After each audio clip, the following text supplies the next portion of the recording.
Welcome, guys, to episode 2 of Prepared, your weekly TBC breakdown. I'm with Zirene again. I'm Snow, and that is Zirene. Today, we are going to cover Classic Plus. There's a survey going out. We're going to cover beta leaks for TBC.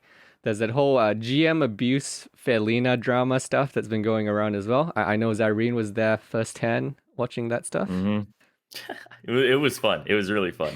I had a blast. I also want to talk about the line between griefing and fair play, because I think that's interesting as far as like where that line stands. And then some roster discussions as far as guild plans for raid team sizes and things. Interestingly enough, last podcast, your raid roster thing got the most discussion. Your interesting Fury thing. A lot of skeptics, people are not convinced that the Fury Warrior is going to be viable, but we will see. I mean, that's the thing is that's why it's controversial in the first place is, it's my experience speed running is just being able to drag things is so important. And right now on Endless and data that we have for TBC private servers, things are buffed, right? Like encounters that are overtuned, that are already not melee friendly. Like, for example, like Muru. Yeah, of course you're going to bring a lot more warlocks and hunters. The fight is way longer on Endless than it's going to be on live, and it's not melee friendly. So you obviously don't want to bring melee to that. Whereas in live, there's a chance that you can burn it and the melee mechanic doesn't matter as much, kind of like Saffron, right? Where, oh, sure, it goes up into the air, but it comes back down and you do enough damage in the meantime. So yeah, it's things like that where we can't know at the moment, but this is a prediction I have based off of just what I've experienced in the game in Classic and transferring that over based on no world buffs and what I think the classes are going to be like. So, and also like my previous TBC experience, like 14 years ago. So yeah. Well, I mean, the things always change from what people expect. A lot of the times when, especially like people did not expect how fast things were going to die, even in Classic, the people coming in from private servers. The meta has changed definitely, as we've seen. World buffs kind of change a lot of things, and that was the whole other thing that people were talking about as well. The whole world buff factor coming in there, because it completely changes, right? Entire encounters change just by bypassing entire mechanics if you have enough DPS. Yeah, like the world buff meta and bringing world buffs in. Not my recollection of playing on like a top 3, top 4 guild in the world in original vanilla. Like we didn't really get world buffs. Like it wasn't really a thing. I know some people did, but we just really didn't do that. It was a lot of throwing yourself at a boss, wiping over and over and over and over again, and just getting mechanics down that people didn't know about.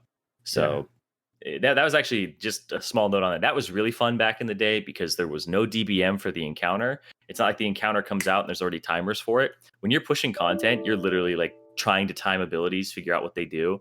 Chromagus, I remember, was like a really weird one because he was different every week. So you'd wipe on him one week and then he was really different the next week. And you're like, this is really strange.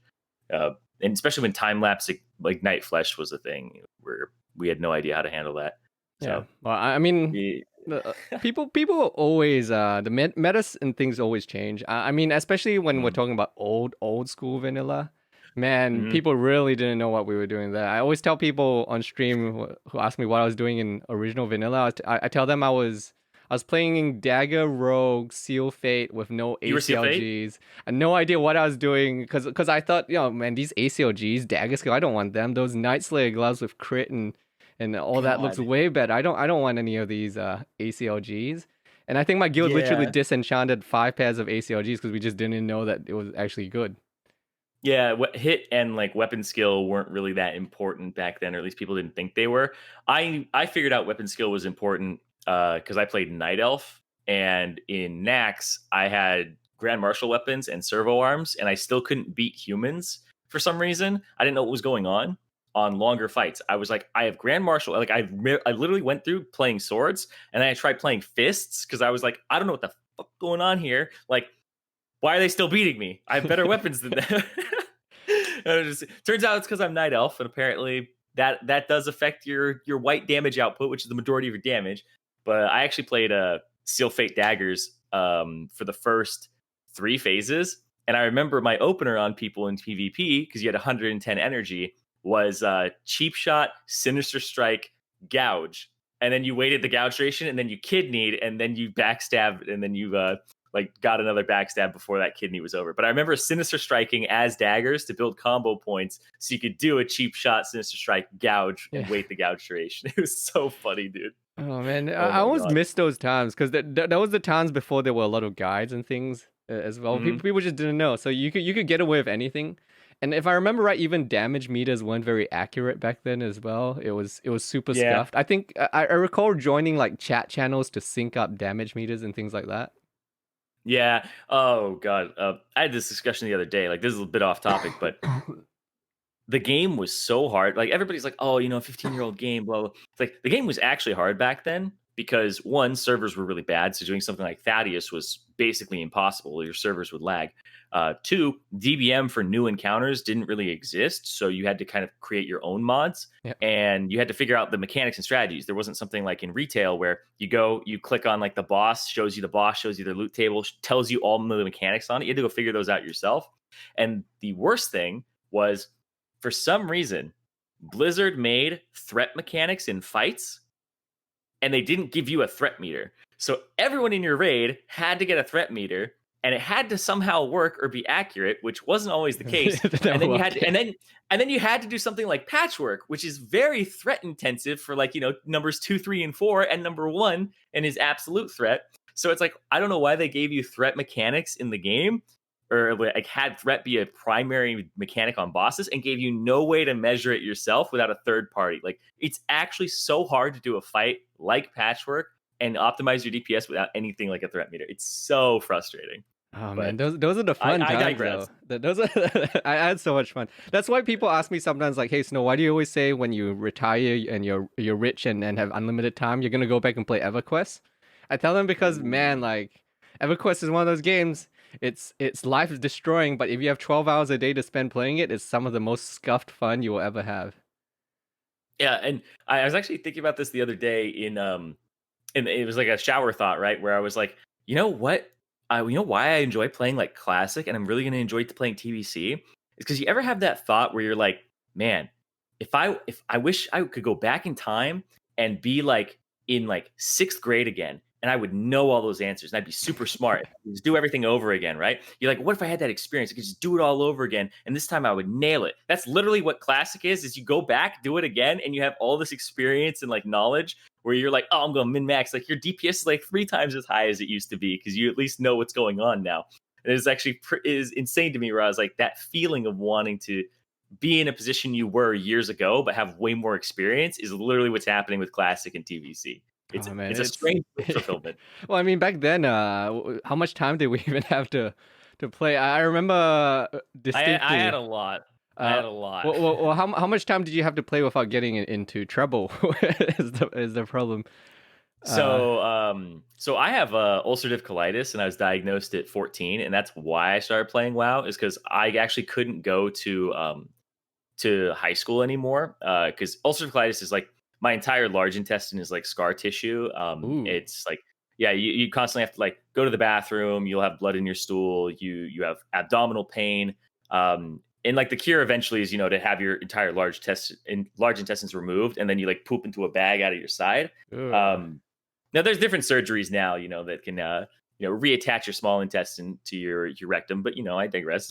It's a little bit but that's the thing is like diagnosed with that at the age of 14, Yeah. and like trying to function in high school with fatigue. The teachers don't understand. They're like, "Do you have a bathroom pass?" You're like, I've already used my 5 restroom bathroom pass for the year," and they're like, "Well, you can't go." And I'm just like, "I'm gonna shit my pants right here in class," like.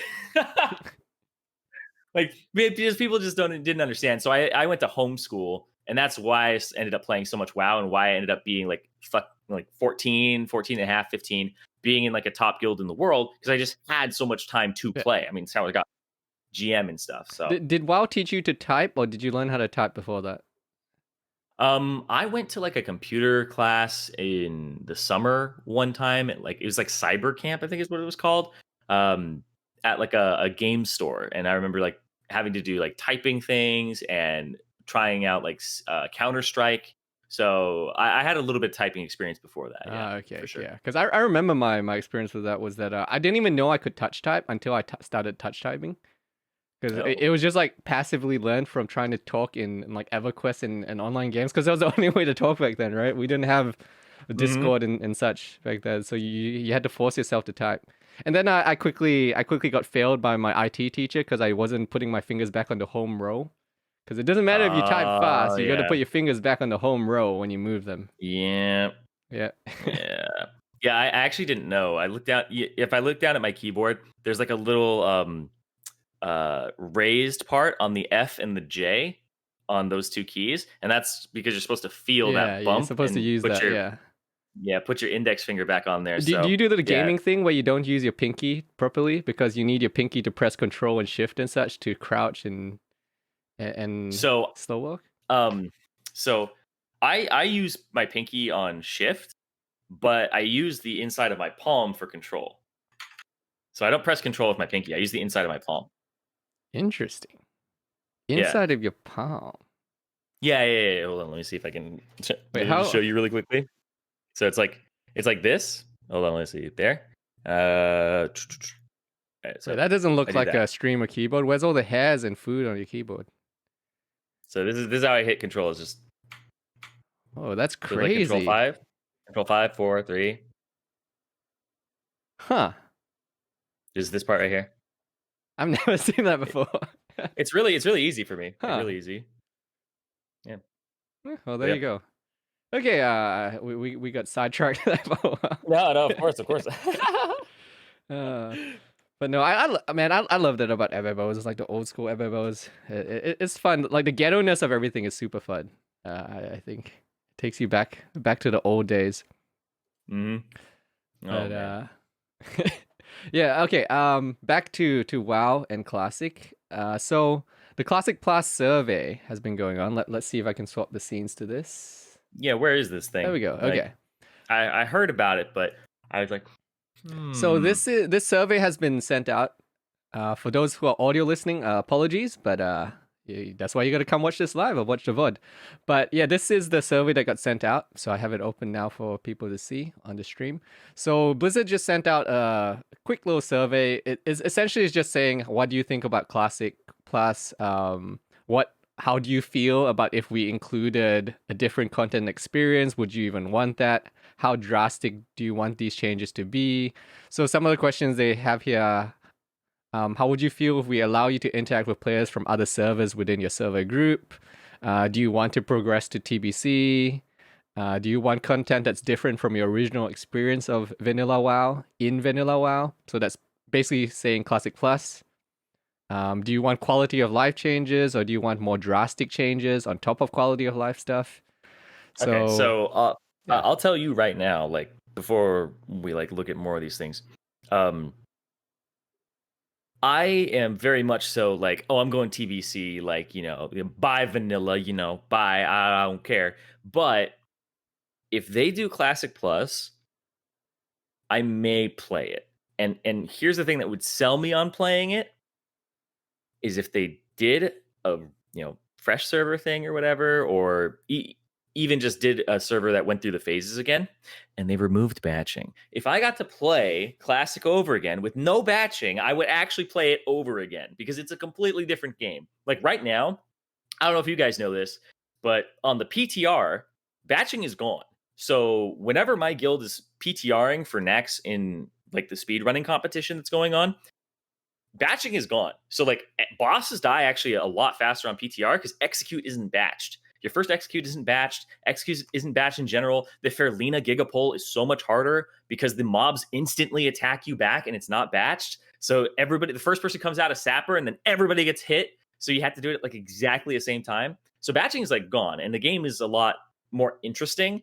Rogues can't exactly vanish the like different windows as easily, like Saffron Ball and stuff like that, or Chromagus Breath.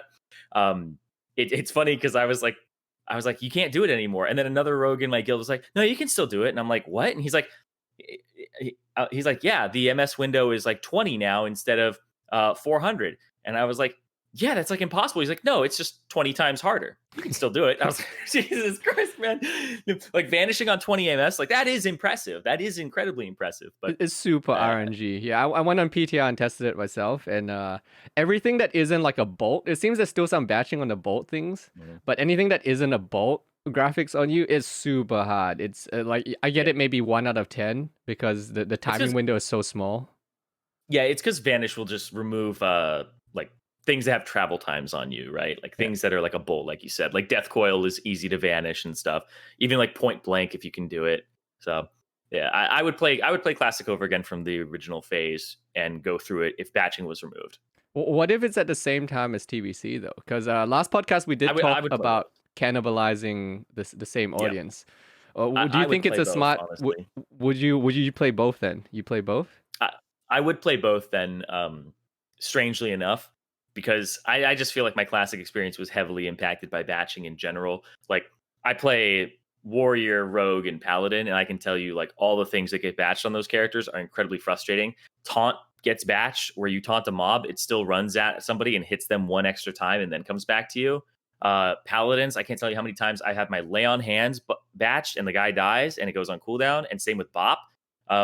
And that's just incredibly frustrating to play with. And same thing with Rogue, right? I have a clip of me buffed in Felwood, and a Rogue jumps me, and then we both blind each other, and I'm just like,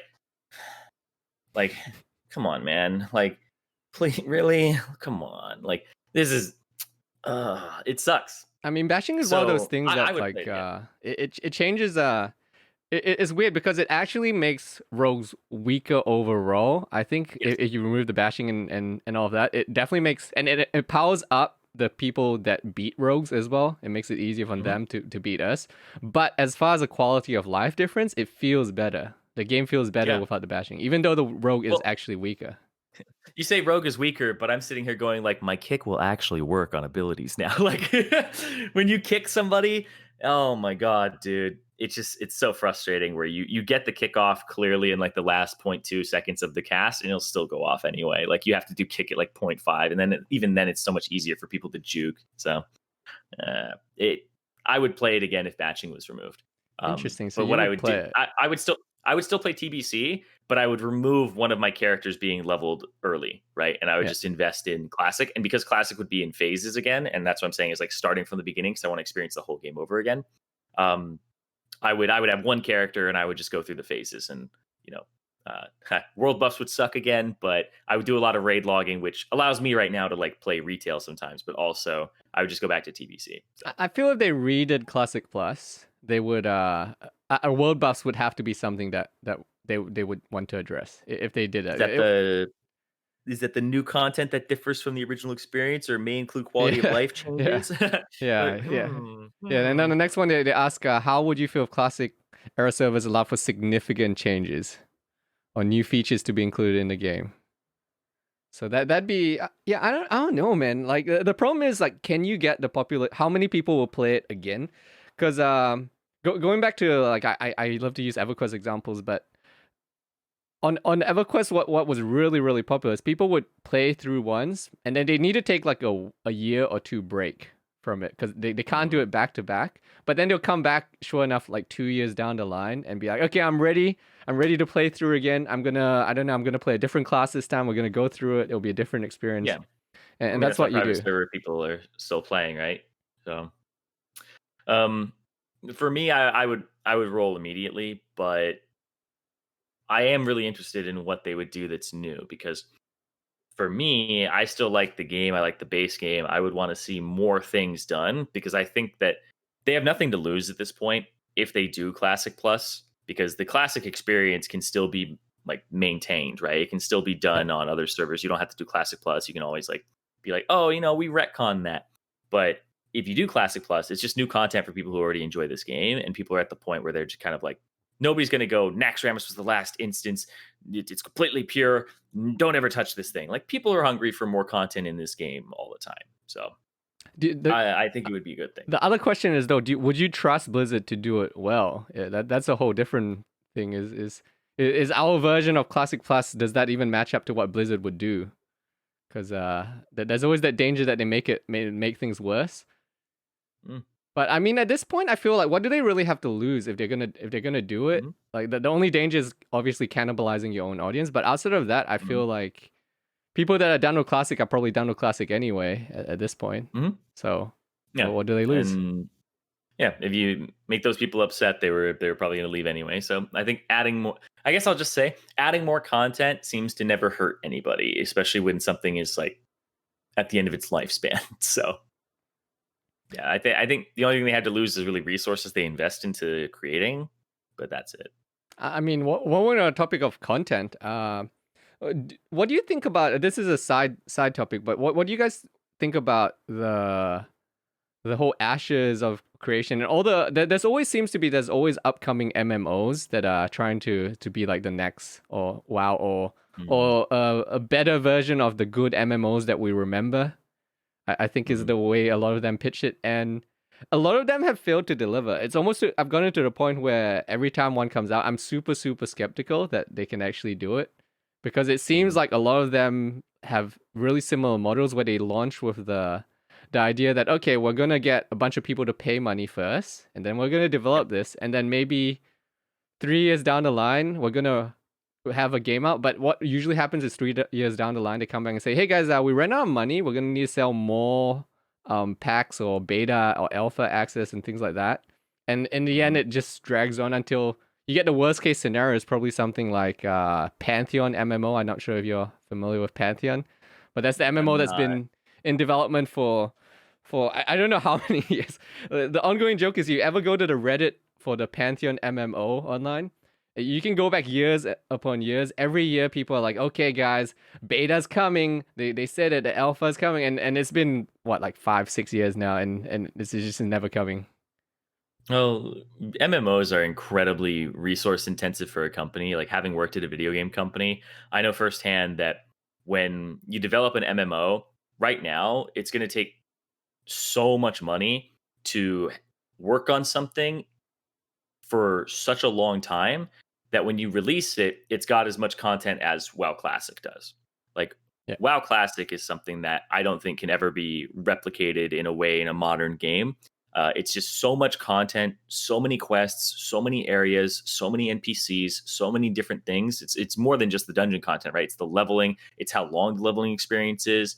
And it just takes too many developer resources, where you would have to be a company that's like as big as like Riot Games, right? Like one of the biggest companies in the world in terms of video games, where you can funnel money into this project that potentially fails, and you can funnel millions and millions of dollars into it, and hundreds of thousands of people's hours to develop something that may not work. Making an MMORPG in this day and age is incredibly risky, because doing it right takes a ton of developer hours and a ton of money, and companies aren't willing to take that risk. And honestly, it hasn't worked out for anybody really, except for WoW and some very select few MMOs. Well, So I mean, the scary thing is that every MMO seems to launch really well. I feel like every MMO they always they're the WoW killers. Yeah. It's always they always come in and they're like, oh, we're getting more response than ever before. We're gonna add more servers, and then 2 months down the line they have to start merging servers because everyone's just disappeared. It becomes a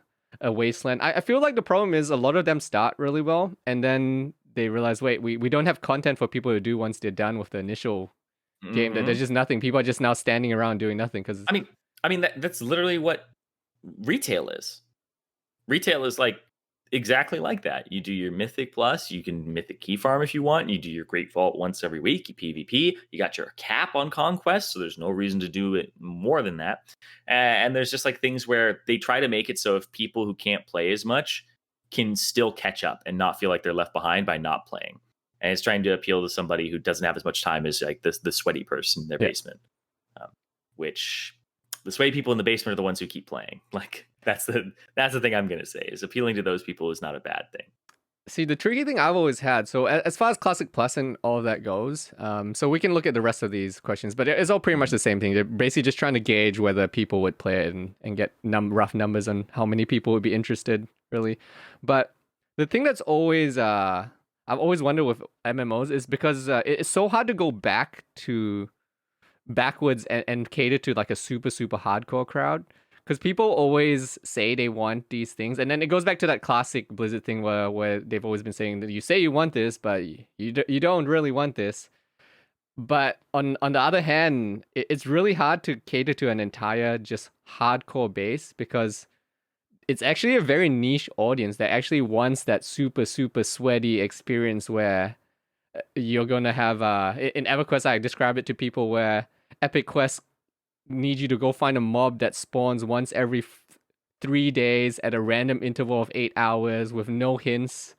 And you might spend the next month of your life trying to do that one thing. But when you do it, it's super satisfying and it's a really fun experience when you look back on it. But at the time, most people aren't going to go through that intensive process to get to the fun part at the end. So it's the question of whether it's even viable to cater to like a super hardcore audience if they wanted to do Classic Plus. I mean, I think Blizzard has learned firsthand because even doing Classic was appealing to people who said they wanted something and they're like, you don't really want this, right?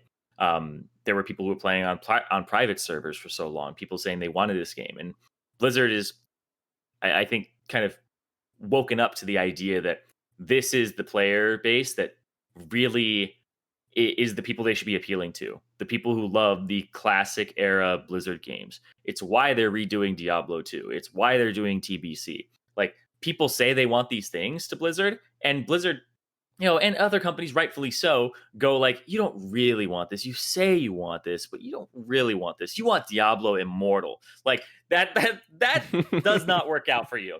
So when you listen to your fan base who actually know what they're talking about and actually know what they want, because these are adults, because you've kind of raised this generation, I say you listen to them. Like, when they say they want something and you give it to them, they're going to be happy. It's what's happening with TBC now, where they're doing changes to things, right?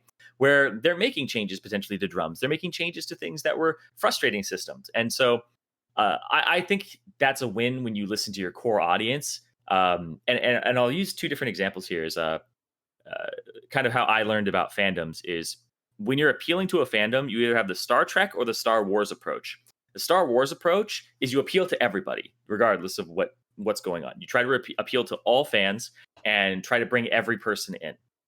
The Star Trek approach is you only appeal to the hardcore fan, the Trekkies, and then they go out and they preach it for you. So you have to do less marketing, but you do directly appeal to those people. You don't water down your product at all, and you only have to get those people on board, and then they love it so much, and they feel like they're taken care of, they're listened to, that you do a lot of great things for them as a company, and they continue to be a fan, and then they'll go preach the gospel of Star Trek to other people. So there's two approaches there, and I think Blizzard is better suited to do the Star Trek approach at this point, because these are games that have already been released in the past, and you know how effective they are. You've already caught that audience that you were going to catch. Might as well invest in them again and double down, because you've already caught them once 15 years ago, and you're just recapturing them. So that's how I think they should approach it. Interesting. So, the other question really is do they do it at the same time? If they go through with this, do they do it at the same time as TBC? Because would it be dangerous to do it at the same time? Or would it be fine if they just did it for maybe one or two servers and just concentrated that really hardcore player base that really wants that into those two servers? I think the problem that they're going to face is that TBC has to release at the same time as like classic era servers, because they're not forcing everybody to get onto the TBC server, right? They've already said that they're going to have the servers, right? But I think if you just don't do anything and you just continue with my 60 is sitting there, not in TBC while everyone else is, then there's no reason to have that 60, right? People will just kind of let it rot, or they'll wish they had transferred it over. And that's why I don't know how they're going to execute on this. If I were them, I think I would have just pushed people to TBC and then would have had a select few servers that are going to be just classic and Naxxramas at the end, and that's where your 60 goes. And then I'd have fresh servers, and they'd be like potentially the new content servers.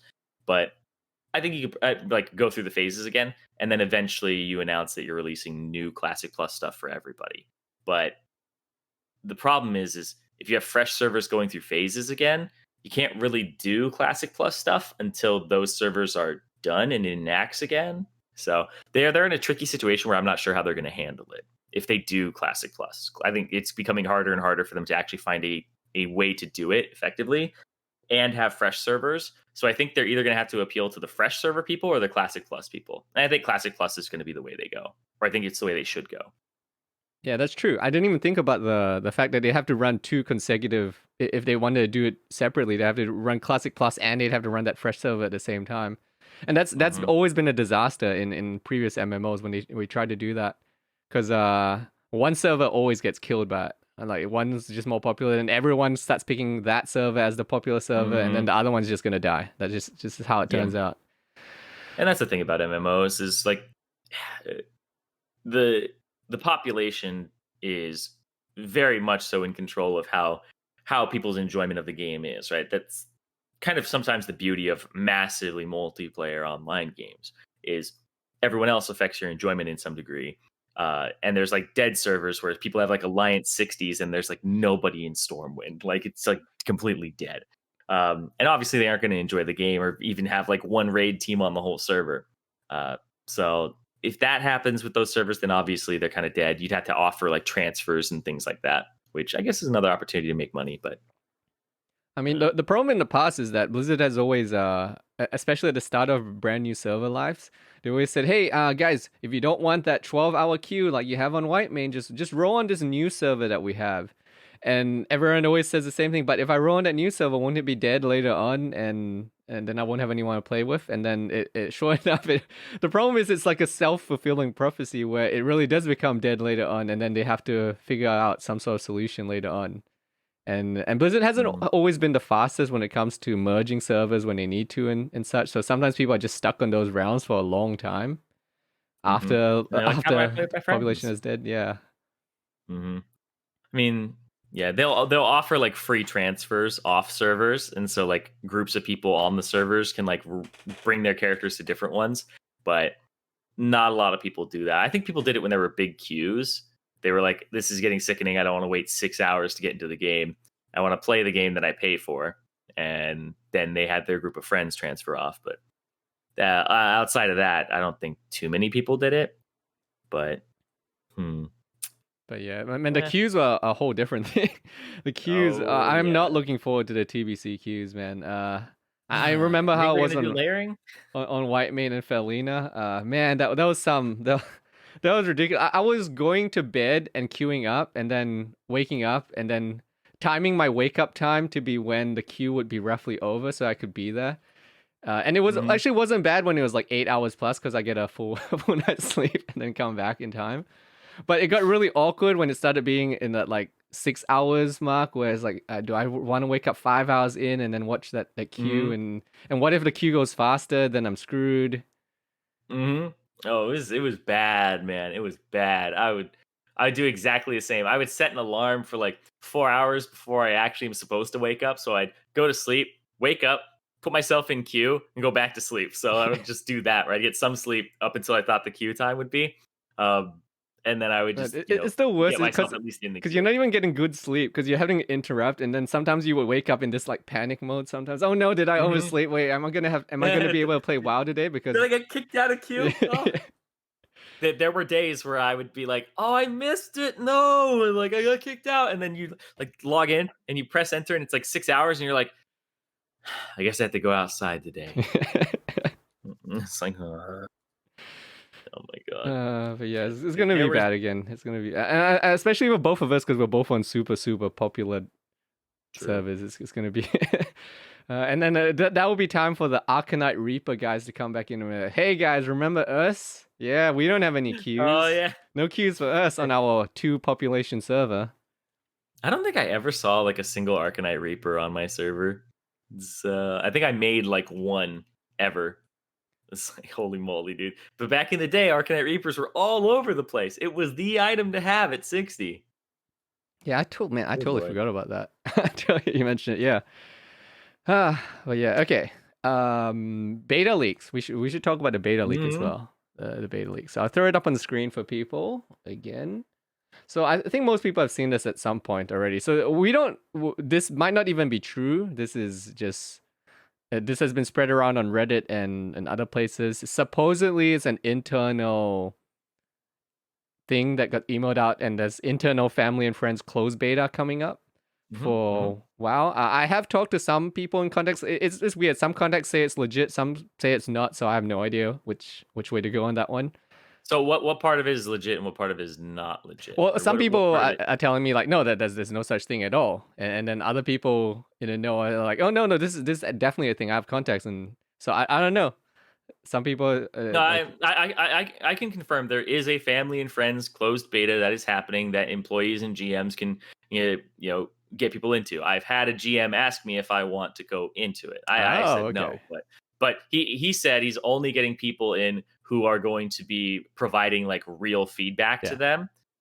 Because it's like really limited. So I can confirm this is happening. This is not like some like speculation thing. This is absolutely happening. There's like I know a few GMs, so we have one in our guild. So so interesting. So this is a okay. So I mean, then it comes about the question is how much of this is legit, and if this is like a complete legit leak or not. It does lend credence that that Asmongold is coming out of his retirement break, literally the day that this is supposed to be happening. So if you see here on the screen, it says you need to add them to the tool before 10 a.m. Monday, March 16th, Monday, March 15th, and Asmongold's coming back on the 16th, coincidentally, which is interesting with the dates. And surely if there was a streamer that's going to get in, surely. Well, are you allowed to stream it? Maybe. Yeah, I mean, they were allowed to stream it. Yeah, that's the whole other question is, are you even allowed to stream it? What would you even be allowed to do? But yeah, so I mean it's good to know. The classic beta. So yeah, so I wonder if it'll allow you to get all the way up to 70, because I remember like the classic beta. Oh, was like yeah, the 40, like old right? beta.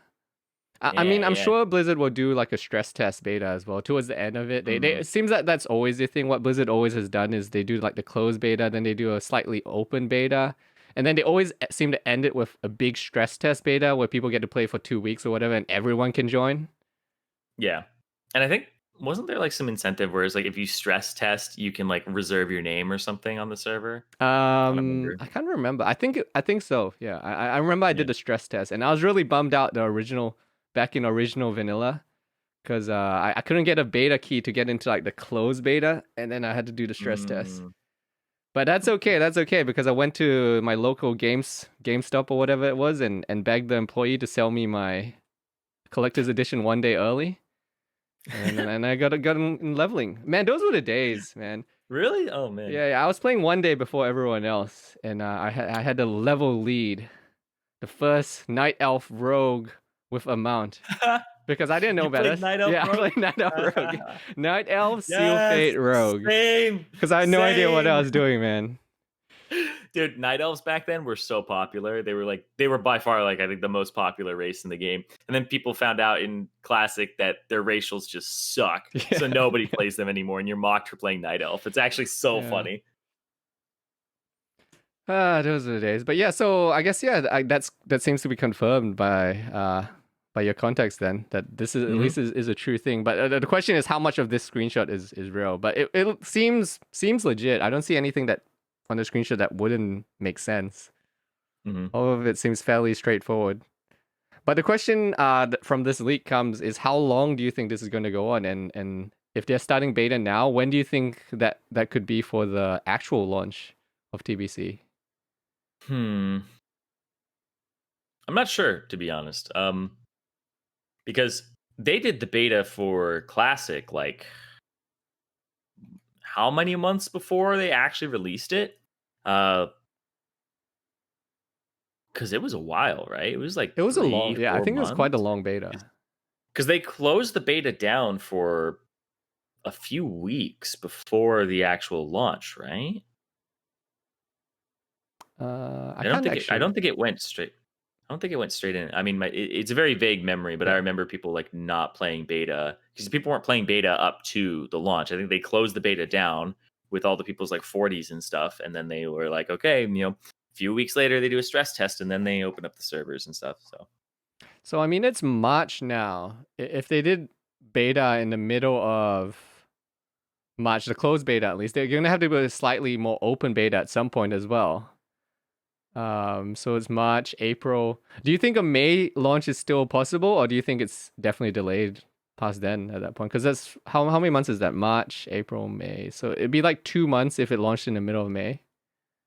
Yeah, I mean, It I seems think pretty quick. what I said is like end of May, right? Last time, Yeah, I think yeah. I said like end of May. It's looking a little bit more like the beginning of June, June. July. Yeah, Yeah, yeah. which not a bad idea.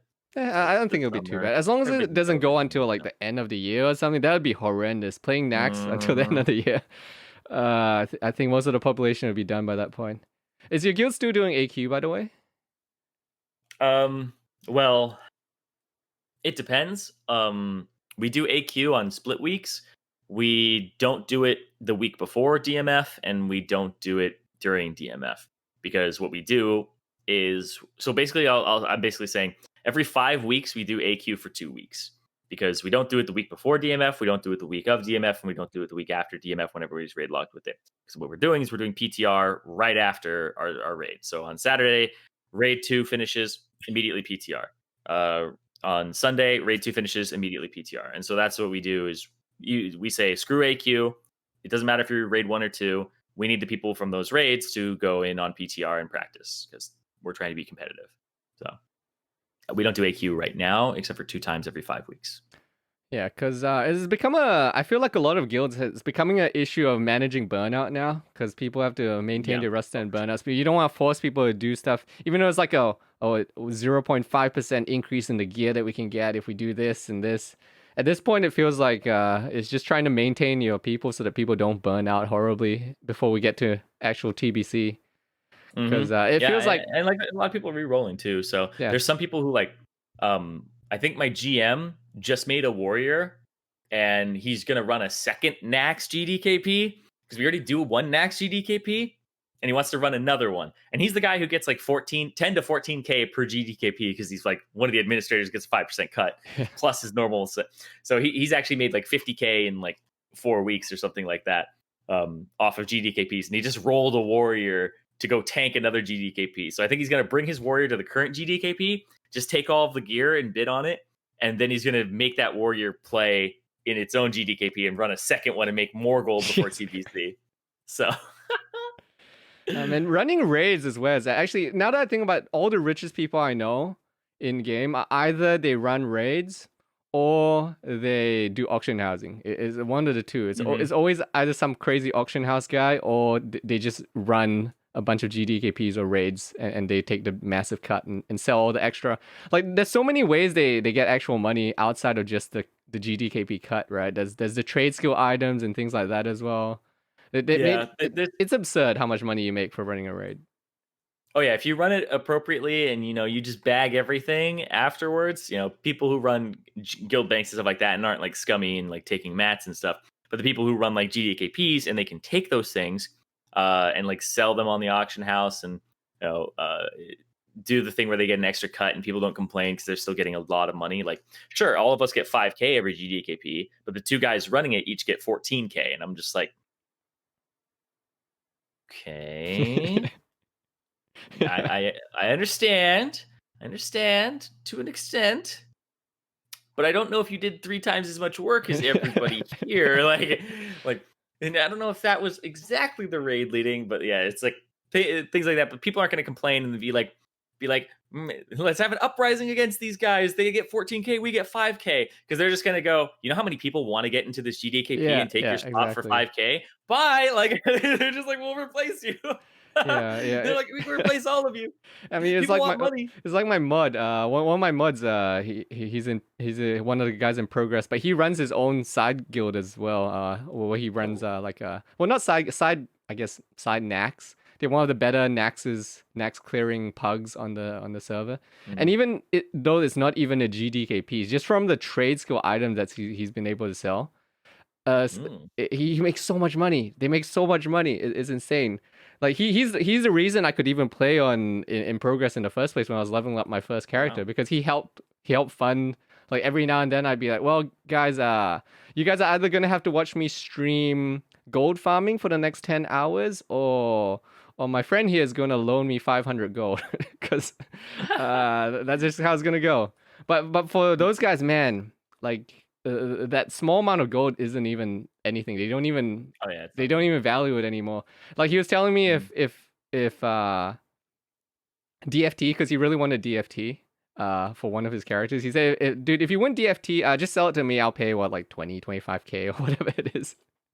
They just Wow. throw out the money like that because, when you run a raid like that and you get 5, 10, 15, 20,000 a week, Oh, it's the value crazy. of gold just disappears for these guys. Oh yeah, yeah. You just don't have like a frame of reference anymore. It's like it just keeps getting higher and higher, like in terms of like what's norm for you. Um, Other people who are rich are people who run casinos. Is that They actually make allowed? a lot of money. Is that They allowed? actually make a lot. Oh yeah, oh yeah, oh yeah, dude. It's allowed. It's allowed. You're allowed to run casinos in game, 100%. Huh. Um, they I know some people who make a lot of money, and the thing is if just a pro tip for everybody out there who happens to go to those in-game casinos and like do the roll and lose and shit like that, just if you like gambling, just run your own casino. It's literally like gambling and walking up to a casino, except you're the one who has the good odds and they're the one who rolls. That's literally all it is you just have to have like some gold. You start off small and you just have way better odds than the people roll. Like people are so addicted to gambling on my server that the odds right now are 1 to 59 you lose. 60 to 99 or 60 to 98 you win. 99 is triple and like 100 is sometimes like 4 times or 3 times, right? So 1 to 59 I'm like, are you kidding me? Like they have like a 50% higher chance to win because they have like a 60% chance to win. You have like a 40% chance to win. I'm like, wait, do you not understand how like crazy that is? Because in I, Vegas, like even like a 1% chance for the house to win is significant. Like a 2% chance is significant. So yeah, if you want to gamble and make money, just run a casino instead. I had It's no actually idea that was so actually even lucrative. allowed. Because I Oh knew, really? Oh in man. original WoW, it was allowed for a while, and I think it got to the point where it was so bad and there were so many casinos spamming that Blizzard seemed to have stepped in and silenced them at some point. But I had no Yeah. idea it was a thing in Classic WoW this time around. Because I think some popped Oh up yeah. early on in Whitemane and they just disappeared. They didn't stay around. Oh, they're huge on Faerlina. There's so many of them, dude. My friend who he's re-rolling Horde side. He gave me 5K on Alliance side for 5K on Horde side. Um, and so I like gave him 5K on Horde. And then the next thing I know, I see him spamming that he's running a casino. And you know the Faerlina drama thing. Um, Wherever like we'll get into it later, but Yeah. where there's all these Horde and Eastern Plague lands, he went there and started spamming his casino while everyone's waiting. That's the type of businessman he is. He went there and started spamming for I his have casino. a weird respect for the people that play WoW a completely different way than the rest of us. Like this guy isn't playing WoW; he's playing Casino Tycoon or something. It's amazing, dude. Oh my god. Have your casinos gotten to the point though, where they start doing VIP benefits and things like that? Because No, that's oh, good. okay. Hey, Ooh, casino guys, if you're listening, ooh. take a page from the EverQuest playbook. So they were super popular in EverQuest as well, casinos. What you can do is you can get your big rollers going, and you can have tier levels based on how much gold they spend with your casino, and they get a return. So just like any normal casino, if you're a big fish, you get some sort of return on your losses. So you can have tiers. You can have like bronze, silver, gold. You get back a certain amount of your cut if you spend this much this much gold at your casino.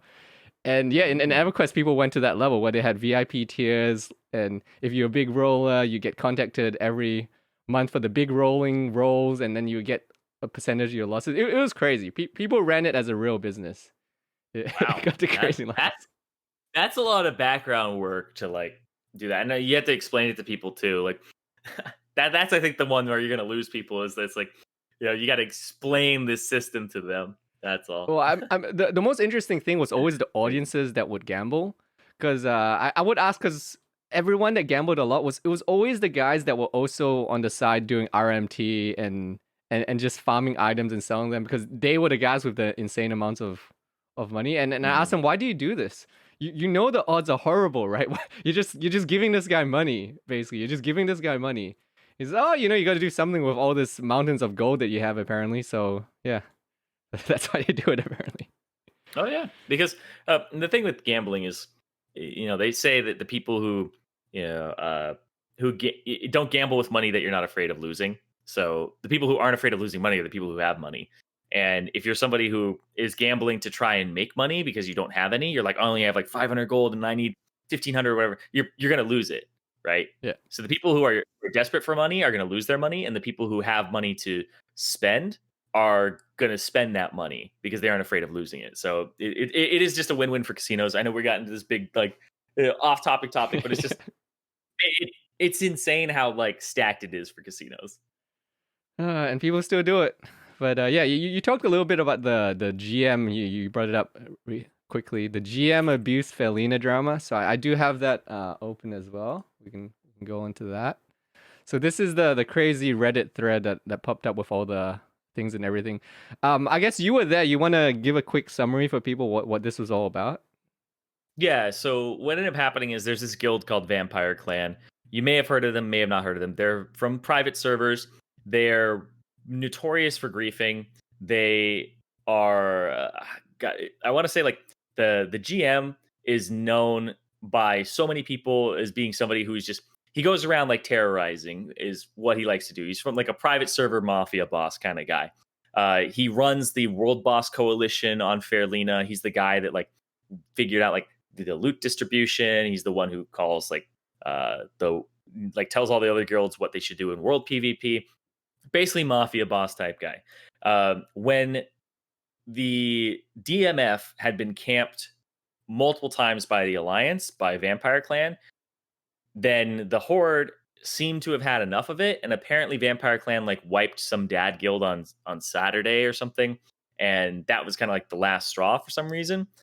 They decided that they were going to camp Vampire Clan and stop them from having a Monday DMF because they wanted to run 3 DMFs, right? One Monday, Yeah. one sometime during the week, and then one time on the next week. So the Horde came together. So many different guilds were sitting outside of Nax Ramis waiting for VC to show up, and VC was on top of a mushroom being summoned. And the Horde couldn't figure out how to get up there. So what ended up happening is the Horde allegedly got a person to fly hack, get on top of the necropolis that goes around Nax Ramis, summoned people up there, and then they jumped down on VC with about 80 mages, was the number I had gotten by people who were actually in that strike squad. The 80 mages died, but the Vampire Clan guys up there was like their raid 2. They didn't summon their boys who had like all their buffs and stuff. They're just trying to secure the area. So it looked like it was impossible to secure the area here. And this just ended up being like 12 hours of waiting for VC to show up and try to get into the instance. Now, there's like a lot of like screenshots. The fly hacking became the big thing. Oh, yeah. GM showed up at one point where he told everybody to vacate the area or get suspended. Apparently, the GM had been getting reports that there were Horde and Alliance, because both sides were reporting each other, that were in quote unquote, as one does, that were quote unquote in unreachable areas. And so the GM showed up under the report of both Alliance and Horde are in unreachable areas and told people to get down from there. Now, when the GM arrived, the GM told specifically the Alliance on top of the shroom need to get off the shroom, which that caused the controversy because the Horde were the ones who had fly hacked to the top of the necropolis. And the reason he didn't tell the Horde to get down is because they had already jumped off and died and had the res sick. So there were no Horde in unreachable areas because they weren't on the necropolis anymore. So he told the Alliance to get off of the mushroom. And the Alliance were like, this is fucked up. We're just trying to get into the instance. We're trying to like actually have a PvP solution to this. And that area is not unreachable. The Horde just didn't know how to get there. You can get there from like using Slowfall, Noggin Fogger. It's available to everybody in the game. You don't have to terrain exploit. You don't have to do anything with like alt F4ing and like mounting or anything like that. You literally jump on a bunch of shrooms. You then slow fall towards the shroom. You land on a certain part of it, and then you can jump up. That's really all there is to it. They just didn't know how to do it. There's a video posted in the thread of how to do it, and it shows you. So the Alliance were not in quote unquote unreachable areas, which is why this caused a lot of controversy where it was like, there's a GM inside of the Horde guilds. Like you know how like my guild has a GM in it. Yeah. There's a GM in some of the Horde guilds. And so people are kind of suspecting that this was like GM favoritism towards the Horde, where the Alliance were getting in trouble for being in an area that isn't unreachable. It's something that you can get on top of very easily, but the Horde just didn't know how. And we're trying to force them to come down into the Horde. And that's where people are upset about, is they're like, this is messed up that the GMs were doing this and targeting the Alliance when the Horde were the ones who were actually cheating. So the GMs, I think, eventually came out later and said that the GM had shown up with reports of both factions and only saw Alliance on top of these things. And he just told both of them to get off of stuff. And then people asked who, and they were like, just the Alliance right now, you need to get down from the shroom. And that was what their cover was, is quote unquote, when the GM showed up, there was no longer any Horde or Alliance in unreachable areas. And I was sitting there going, because the ones on top of the shroom had logged off. Like, I don't understand how the GMs don't realize that the people who are in unreachable areas just logged off. So like, I think there's a screenshot of it in there, in that thread, of them saying, like, when they arrived, there was nobody in those areas anymore. And then it's very viewable, like on my stream, there absolutely was people who were there, like right after that. Is insane. Ugh. Yeah, so I mean, I can show people the wait, first there's the fly hacker, right? So this is a fly hacker. Yeah. Wait, I'm gonna mute this because we don't need that. But yeah, so this is the guy showing how. Oh yeah, yeah. So this is how you legitimately get up there. So you can actually get up to that. So this isn't like a terrain exploit or anything. It's just it's a little bit of a jumping thing and slow falling and things that you do. So you can totally get up here legit. And I've been up there myself as well. It's a common summoning spot actually for a lot of top guilds. A lot of people use this spot. So it's not we're mad because it's our summoning spot, and people were accusing us of summoning them up there, which turns out somebody in our raid did summon them up there, but it wasn't them. So they had been hacked, and their account had been compromised, and so somebody from VC had used somebody in our guild's summoner to actually summon up there, which was another extra piece of drama where it looked like we had summoned them up there, but we absolutely had not. We had nothing to gain from helping VC. Jesus Christ! That guy had to change his account info and stuff. So yeah, just extra drama on top of everything. Okay, wait. I think this one. This is fly hacking.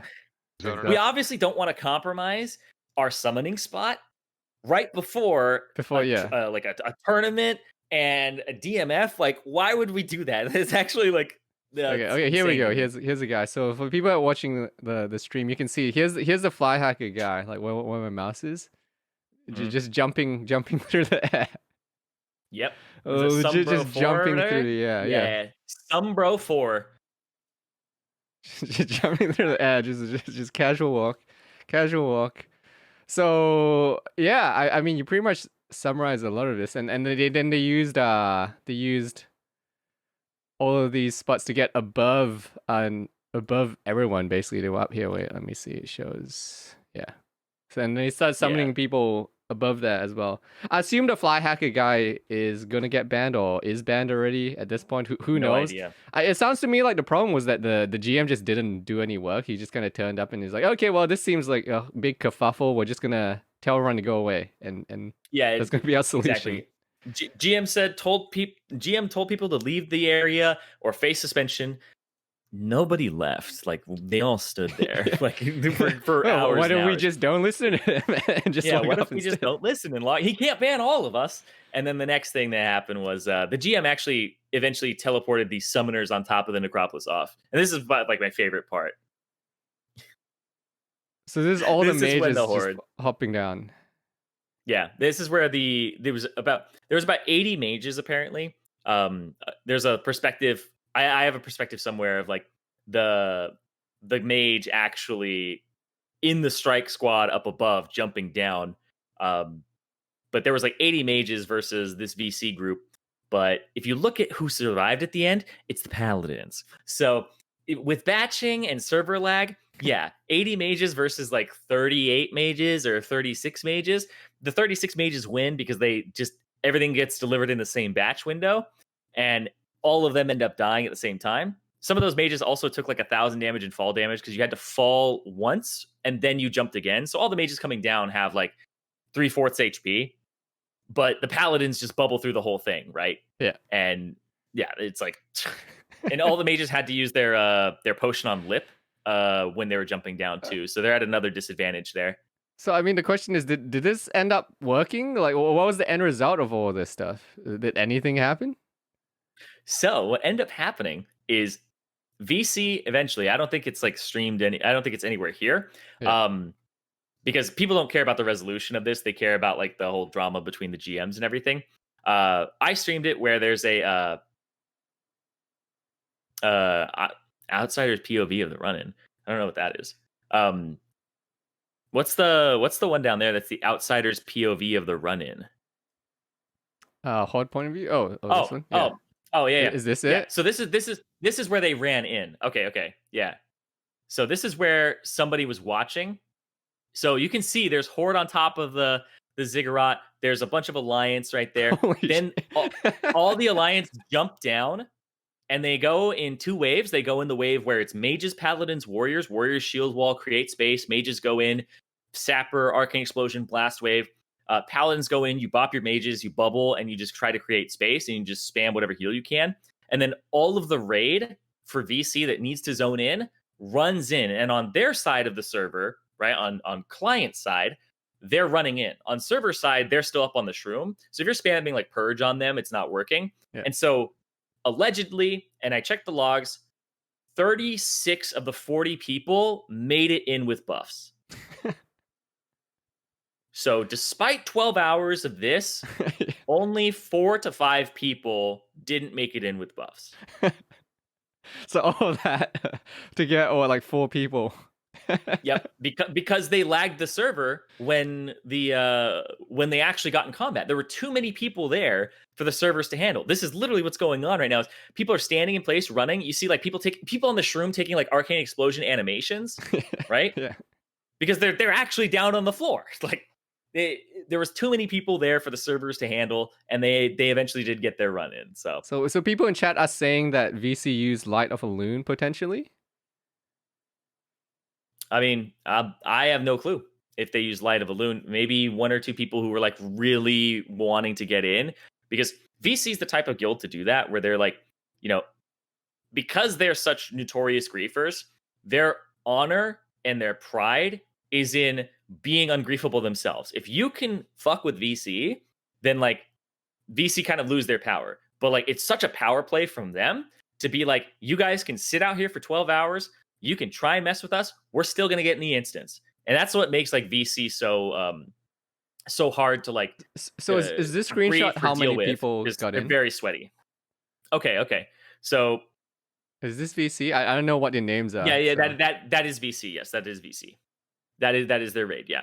So they only lost like 6 people. 6, yeah. Or 1 person. 1 person's DC'd. I don't know.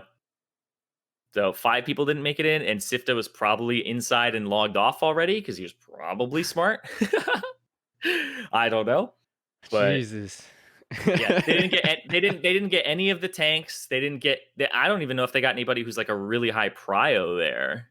Honestly, maybe they got like a warrior or 2. I don't know some of those names off the top of my head, but the people who like I recognize as like big players like Slippery, Slayer, Joey, like those guys all have their buffs, Davon, all that shit. So how they didn't do substantial damage. How did this affect you guys then, as far as your run? Because your summon spot is compromised now. We don't know how that's going to work in the future. Unfortunately, we don't know what's going to happen with the shroom spot. The Horde seemed chill with us. We were running a GDKP at the same time, which is why I was there on my shaman just watching. And I got a whisper from Hoagie Haven Heroes, which is the biggest alliance or biggest Horde guild for context. Is Hoagie Haven Heroes is so large. I think that at one point they had like 8 raids. I think they have like somebody said some ridiculous. I think it's like an urban legend where they have like 13 Scarab Lords or something. But like they have so many people in their guild. So many people that like I think their motto is like one faction, one guild. Where eventually, no matter what happens, faction, one guild. Everyone's going to end up in Hoagie Haven Heroes at some point. One day, all Horde is going to be on Hoagie Haven Heroes, and all the Alliance are going to re-roll and be in Hoagie Haven Heroes. One faction, one guild, and that's Hoagie Haven Heroes. So they're so big. But I remember being there, and I got a whisper that said, your GDKP is greenlit to go in. So my GDKP got summoned on the opposite side of the ziggurat and ran in. And I think we only lost like 1 or 2 people who got purged, but didn't actually die. So we got like, it was one of those things where like an operation, it's like, quote unquote, it's like, you're green lit by the Horde to go in. Like, it's like, what the heck's going on? It just sounded so like, okay, so professional. Apparently this is video of VC using Light of a Loon to go in. Ah. Okay. God, it's so laggy. Yeah, because he's bamming on him.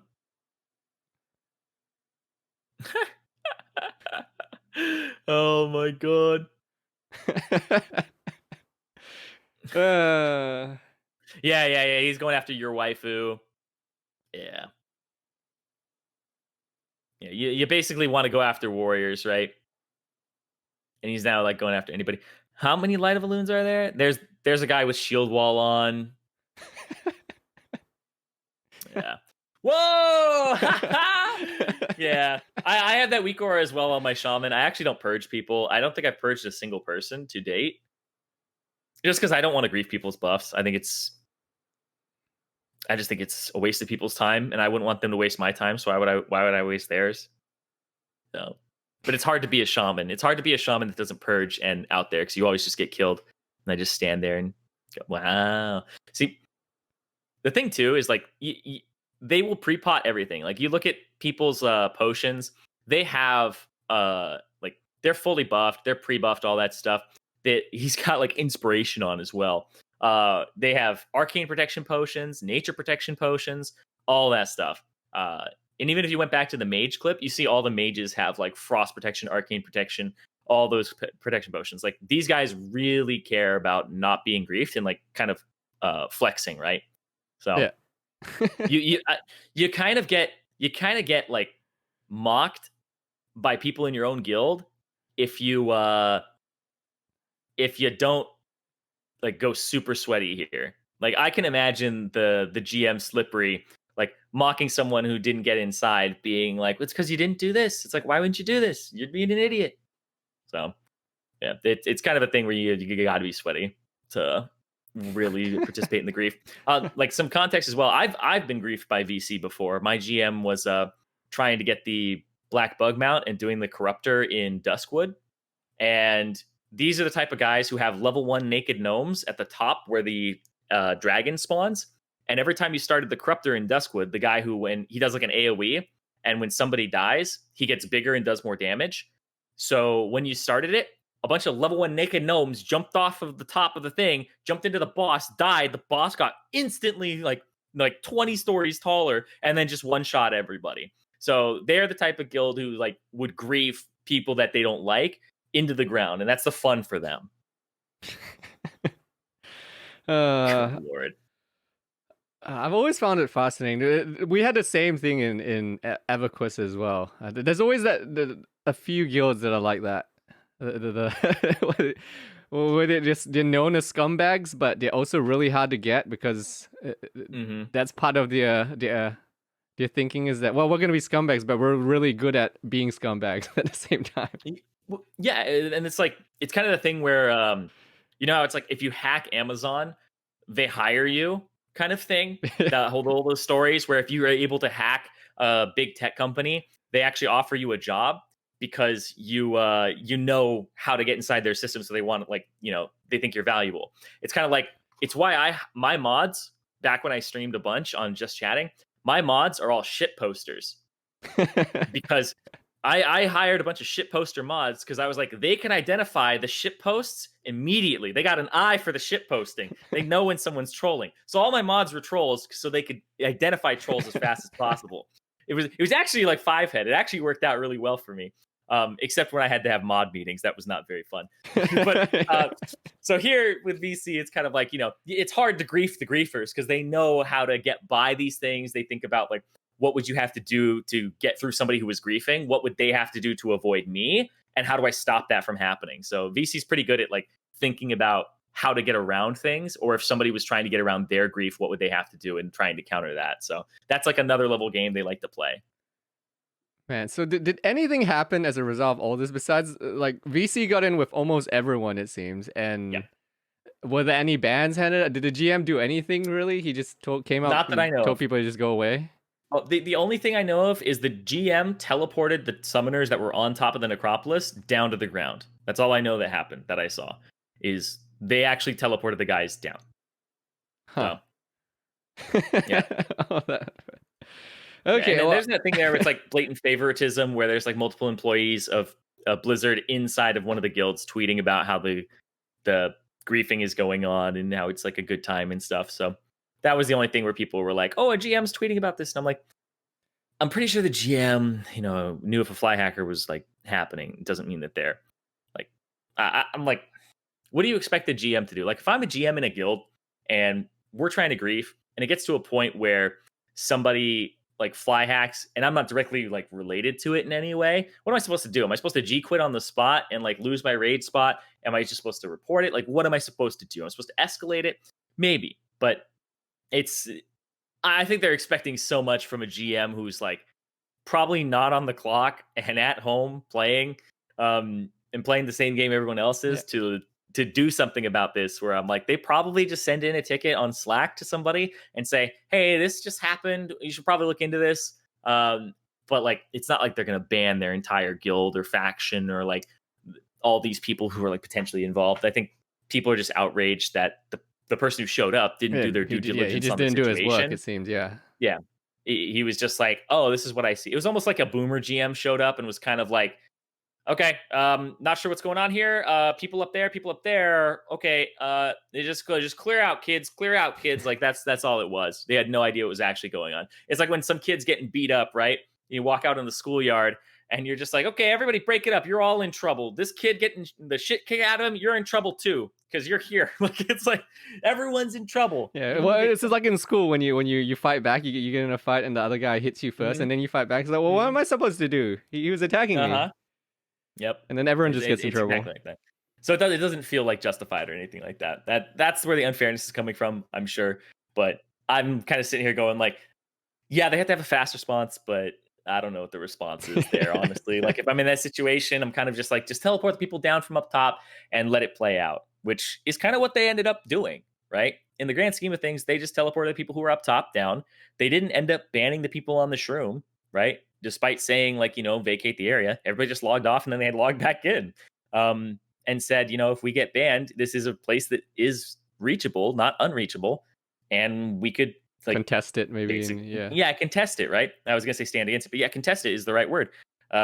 So it felt like what was supposed to happen in the end did happen, minus we don't know what's happened to the fly hacker. But this is something that happens in like companies and just like, I would say it's almost like if you report somebody to HR for something, you never learn what happens to them. You don't know what their punishment is.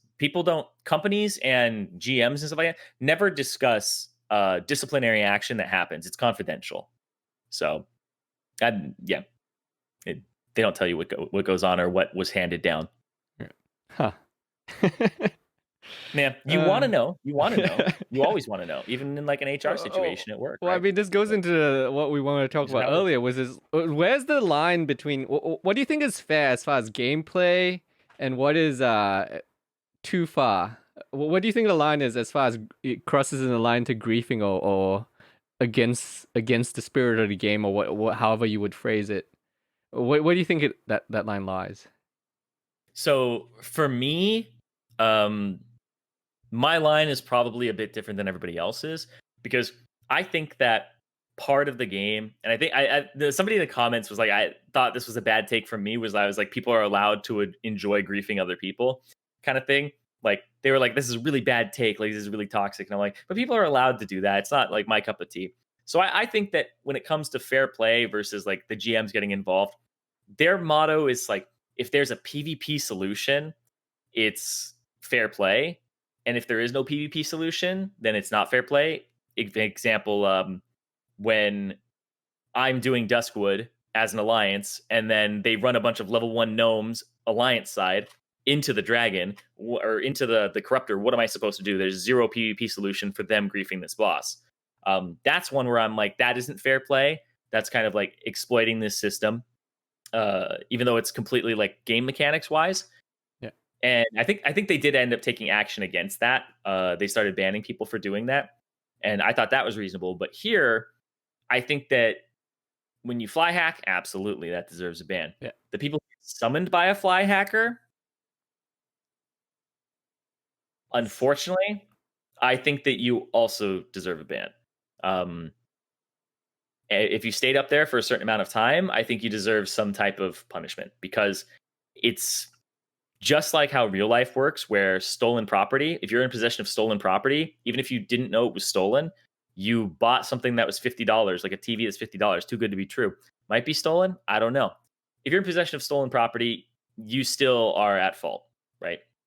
And it's the same thing. Like, I got banned. I think I told you guys about this last time, where I got banned for 3 days for having dark gold on a character, where somebody had sent me gold that they purchased and put my name in. I didn't buy the gold, but Blizzard can't know who bought the gold. So if you want somebody banned, buy them like 8,000 gold worth of like off a website, because they'll actually get banned for it, because Blizzard can't track who bought the gold.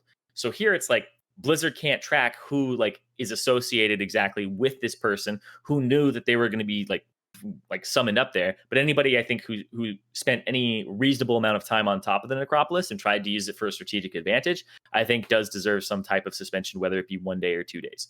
I know that's an extreme point of view for me, but I just think it's kind of, you can't know, and people participated in this. It's fun in the moment, I totally get that, but that is obviously like out of reach, right? And a advantage that they shouldn't be able to get.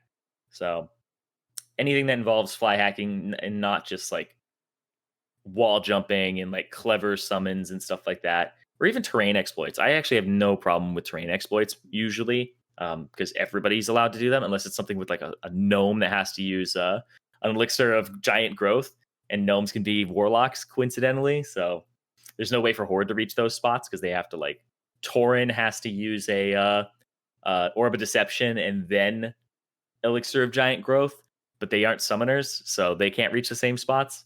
So there's like this whole thing where there's a small advantage there. So like when terrain exploits like that come into play, I think that's bad. But to just basically summarize what I think is fair play, is I think fair play is anything that has a PvP solution, as well as is reachable by everybody and is accessible. But I think that when people get involved with somebody who is hacking, and either one, doesn't report them themselves, or two, participates in something that is clearly not intended by the game, I think there's some type of action. Even if it's just a warning, like, I actually think that the people, I take back what I said about a ban. I think the people who were on top of the necropolis just and got some warning or something. Yeah, and it should just be told, you're obviously participating with people who are, breaking the rules of the game, and hacking in some way, shape, or form. Just don't do it in the future. That's what I would say, because I think it's probably too extreme to give them some type of suspension. So, yeah. Well, I mean, I think that it feels fair. I feel that that's a fair take. I don't think that's super controversial or anything. But then the question goes beyond that as well, as far as how far do you take these things? Because this fight between VC and dogs and such is clearly a symptom of something that's been going on in the background for a long time.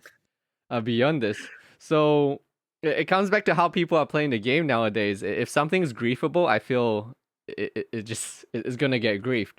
So the other question is, where's the line as far as going beyond this to continue wars, to continue griefing people? Because to give an example, sometimes I see, like, for example, in Progress we have big streamers like Tetsu.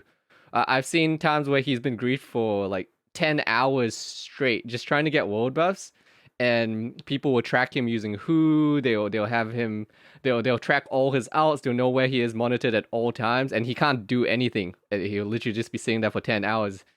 And for me, it feels like, okay, you guys have crossed the line there. If you can't play the game for 10 hours, I feel like it, for me at least, when it comes to fair play, it's fine as long as you're not interfering with someone else's ability to actually play the game.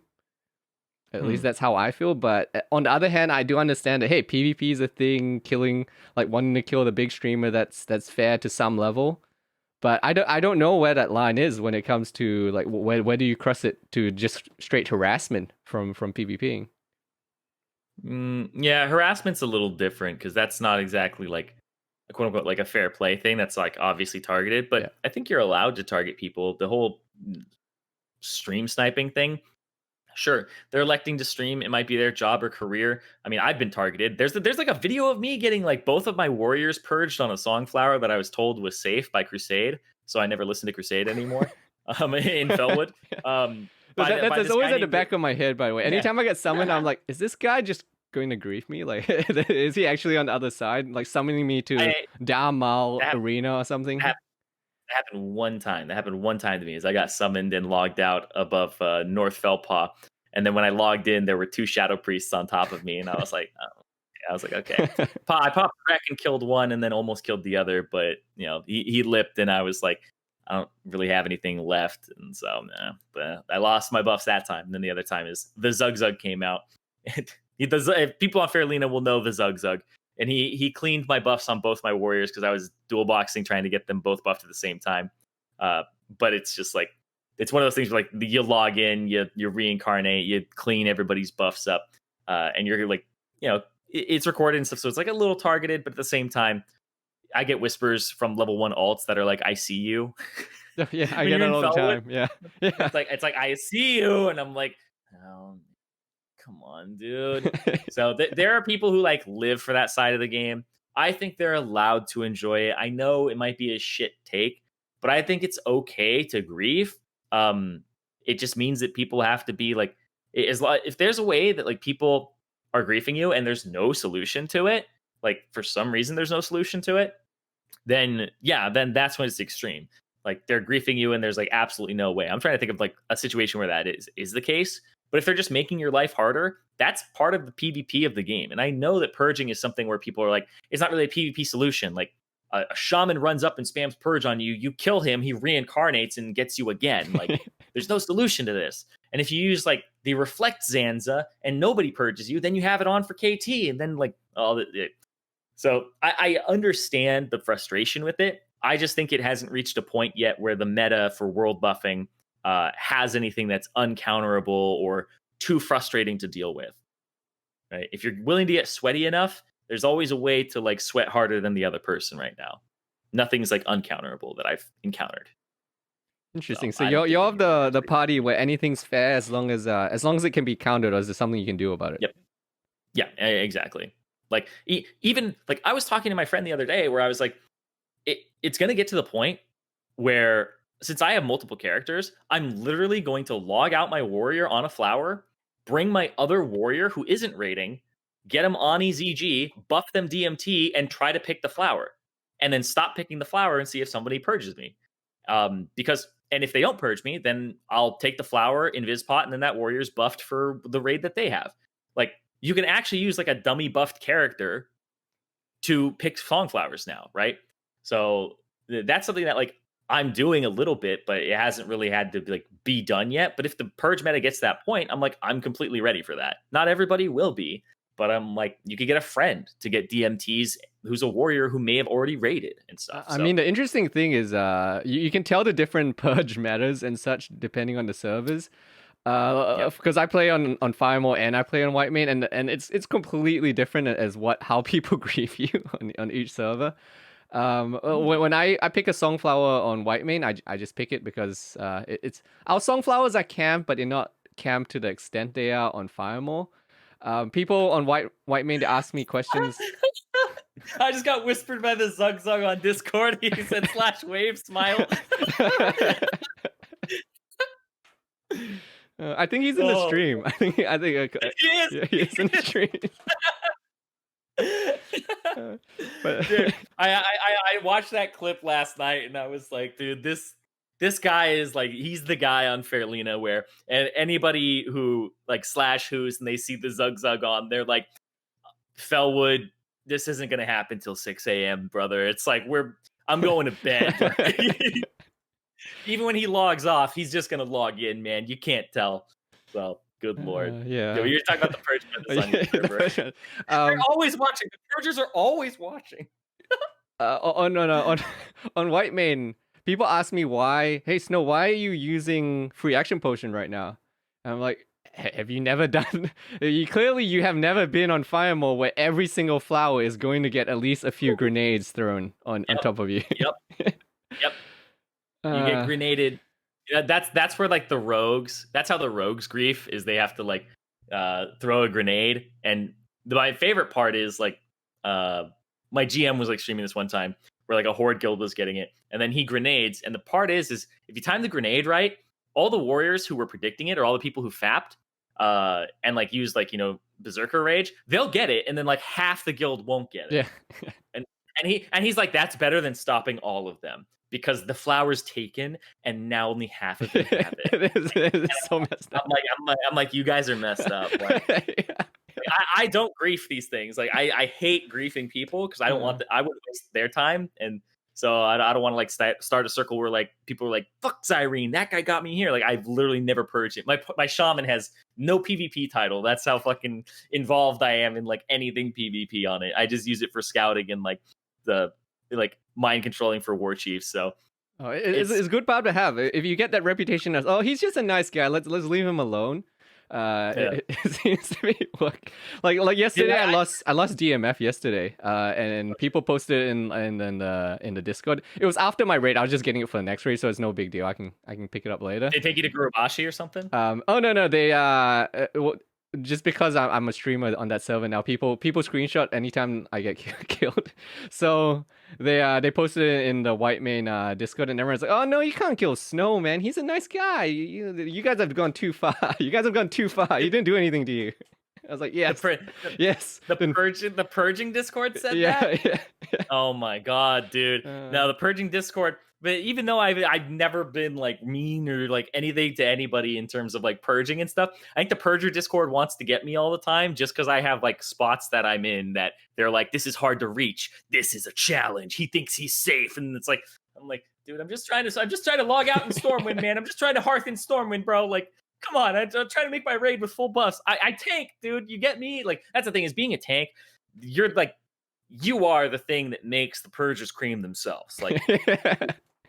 I think Bean, when I was going for DMTs first this week, Bean, the hunter, the streamer, I got feared behind DMT, and he was like, buffed warrior, and I had Ani for like 6.5 minutes left, but they see Ani and like everybody jumps me because they're just like, it's a buffed warrior, he's got a buff. Like, come on, man. Yeah, right now I think the purge meta for us is you gotta like scout flowers ahead of time. You got to pick it and invis pot immediately. Invis pot, interesting. Yeah. You because you can hearth while you're invis pot. Oh, so, I didn't know that because I only play rogue, so I just like vanish and go somewhere else. Yeah. The meta right now is invis pot or gnomish cloaking device into invis pot, so you can get further away from the flower than like somebody fire nova toteming it. So that's the meta right now. But yeah, you can. So the way Invispot works is anything that's channeled doesn't break it until the cast goes off in terms of like cast time. So like Hearthstone, it works for Vesuvius, where if a priest Invispots and walks up, starts casting mind control, they don't become visible until mind control's gone off. Yeah. So they don't have to mind soothe or anything like that. That's how we get around. I had no idea. So that's how we get around the whole. Yeah, that's why we do in like the stables pull for us is we do the stables pull, but our MC priest stays out because they don't want to use lip. And then as soon as we round the corner, they run an invispot down the Vesuvius, and instead of having to mind soothe and have the 1% chance to resist 2 times on mobs and potentially pull the boss and then have a much harder situation, they just invispot and cast the MC. So that's how we do it. And invispotting and hearthing is the way to go right now. And then, the meta's going to evolve, and all these guys are going to have detect invisibility or, potions that might help them out with that. I don't know. So It's funny because I'm also a bystander. I never participate in that stuff. Look guys, I don't have time. I'm so busy here. I don't have time to participate in this, even if I wanted to. So I just kind of watch from the outside in. But yeah, I've seen guilds with my guild has affectionately started calling it spreading the word of Thrall to the opposing faction. when they're griefing people, it's oh man, and it's funny because they make it causes so much grief on other people. Like one of the guys that griefs me on Firemore, I asked him, "Hey man, what are you doing?" I'm literally just farming sandworm meat right now. Why? And I'm not even on the speedrun team. I don't have world bus. Why are you trying to kill me? And he then says, they say "Oh, red is dead. yeah. Oh, he said, wrong guild tag." I was like, "Oh, okay. Well, I'm sorry. I'm in progress. I guess what can I do?" Dude, legit, what ended up happening one time was I think it was Dogs in VC were trying to grief Hoagie and Power, I think. So it was like an alliance and a horde guild had teamed up to go against an alliance and a horde guild and grief like one that like, an alliance guild that VC didn't like and a horde guild that, Dogs didn't like, so that they could help each other out. We were summoning to AQ at the time, and we got told, "Oh, you guys are clear. It's fine. You can keep summoning." So we summoned all of our guys, and then as soon as we finished summoning, we got jumped down on by a bunch of mages and priests. We saw them up there, and they were looking at us, and then we got told, "You're clear." Then they jumped down on us and did that, and so I had to like talk to some people, and I got a message back that was, I think it might have been the famous Timothy Mugsworth. I think he said, "Wrong place, wrong time," and I was like, I was like, this is how they do it, dude. This is how they do it. They're just like, I ain't got time for this, They're like, yes, I'm here to grief. So they take no chances that you could like potentially get by, right? If like a griefer or somebody they want to grief makes it through. So they don't have enough time to look at guild tags. They don't have time to look at everybody. They're just like, if you're around this area, then you got to go. So I get it, man. I get it. There's a part of me that looks at it and think, man, if I had unlimited, if I was retired with unlimited funds and this is all I did all day, okay, maybe I could see some fun in some of this stuff. But sometimes I look at this and think, man, you guys have too much time. You spend 6 hours here. I saw one time I tuned into a stream and this guy had like he had like 5 monitors monitoring 5 different Songflower locations with like dead priests in Booty Bay at the same time, and he like had a master set up, a $5,000 streamer set up just for griefing. It was the most ridiculous thing I've ever seen. But yeah, moving on, I guess we should move on to the next topics before we go on for another 3-hour podcast. By the way, guys, I did not plan on a 2-hour or 3-hour podcast last time. It's just that I just prepared topics and then we talked. Why? What? I just saw that. I just saw one of my guys. You know how like you can see people streaming on Discord and it's like Snow streaming TBC podcast.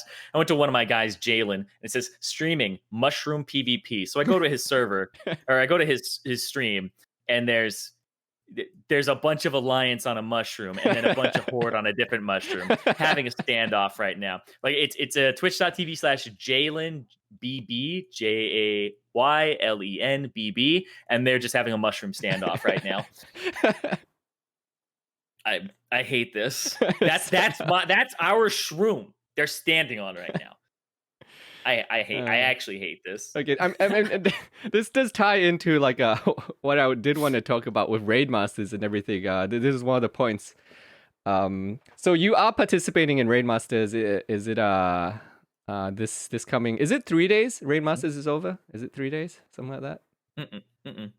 How many days? Well, I mean for the first slot. I mean, because I think it's like the entire DMF period, but the first slot I think is like 3 or 4 days you can pick from.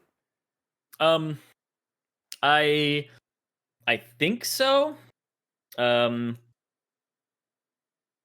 I know is I know the days that we're running, but I don't know the times that are covered, because I know it's over 2 weeks, right? Yeah. It's over 2 DMF cycles or two DMF runs. So everybody gets 2 runs, at least from what I know. So Yeah, it's going to be interesting. Okay. So I don't know what days, but it's 15 guilds. So 2 every day is 7 days a week, and you do it twice. So I think some guilds might raid on days they don't normally raid. So you might see some raids that don't have complete rosters Yeah. because they have to fill time slots. Like I've actually talked to one guild already that was like they're going to have a weaker roster on their first run because it's not at their normal raid time because you have to raid at the time that Yeah. they're able to stream Yeah. you. So if Yeah. you happen to raid at the same time as another guild, which thankfully for us, progress isn't in it apparently. Yeah. I think they raid at like the same time as us. So Yeah. like they raid like an hour or two before us, or like an hour, half an hour before us. Because whenever we run and go like we got a good run, we check the leaderboard and like they just put up like an even better time, and we're like, what the fuck? That happened right now. Yeah, So so yeah, we I run mean, at like the same speaking time. of Raidmasters, for those that don't know, I guess I should introduce it. Yeah. So Raidmasters is a next Rammus raiding tournament going on right now.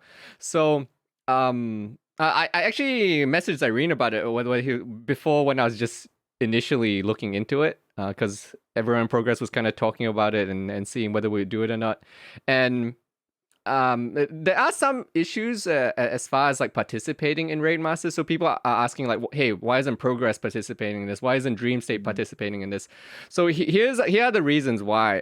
For example, Progress isn't participating in this. So at the start when we were looking into it at the very beginning when we first heard about it, at first we didn't even know who was run by because that's the thing when we go on the website, there's no information on who's really running it. It says sponsored by a bunch of sponsors. There's no information. I can pull up the website now actually. So G Loot, Warcraft yeah, Logs, yeah. HyperX. So it's pretty much you see like Raidmasters run by G Loot, Warcraft Logs, HyperX. These are just sponsors. And if you're clicking around, we had no idea who was even running it. We couldn't really even tell. It was just, and then we went to like the YouTube. There's no subscribers on the YouTube. We went to like the Twitch account. There's no subscribers on the Twitch account. So we didn't really know what was going on. And that was the first thing that made us kind of, that made people kind of sketch. We're like, oh, do we do this? Or what is this random tournament going on? But then you look at the prize money. So the prize money is 4,000. That's my favorite part. Is 4,000. So if you divide that by 40 people, everyone's getting like $100. If you get first place. That's if you get first place, you get $100 each, and it's really not a lot of money for when you think about an entire raid because someone on the officer team is going to have to organize all this as well. So there's going to be logistic issues. There's a whole bunch of things. Is this going to be a GDKP thing where they get an extra cut? Is that what you're saying? The officers take an extra cut? Yeah, it's IRL GDKP? It's so much work for what is potentially $100 for each person, and less if you want to give more to the person who's helping to run all this stuff. And then you get into the problem of like time slots as well. Like is what we've been talking about before is that having to force your raid to run at a specific time is actually really annoying for people who have set days when they like to run and people clear the schedule. There's set days when they're doing PTR things and having to like interrupt your PTR things in the middle of a DMF as well. Like all of these things just add to the downsides of doing this to the point where at some point a lot of people just didn't see the value in doing it. They don't see what they gain from doing it, besides maybe a little bit of bragging rights or for the fun of it. But if you're just going if you're like a Progress or a Dream State, and all you really want is you just want to get the fastest next time, you don't really care about anything else. Yeah. It's actually a downside to participate in this tournament overall. Well, like Dars just said, like in chat, clout is the reason to do it, but I think the tournament is now heavily hindered, even though I'm like participating in it and we obviously want to win.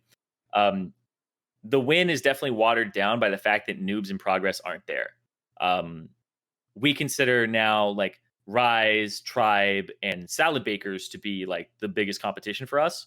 But without progress and noobs there is a legitimate chance that we can get first or second in Rain. Without having to like really outdo like China strats or top tier EU strats. Salad Bakers, they're really, really good. But they're not like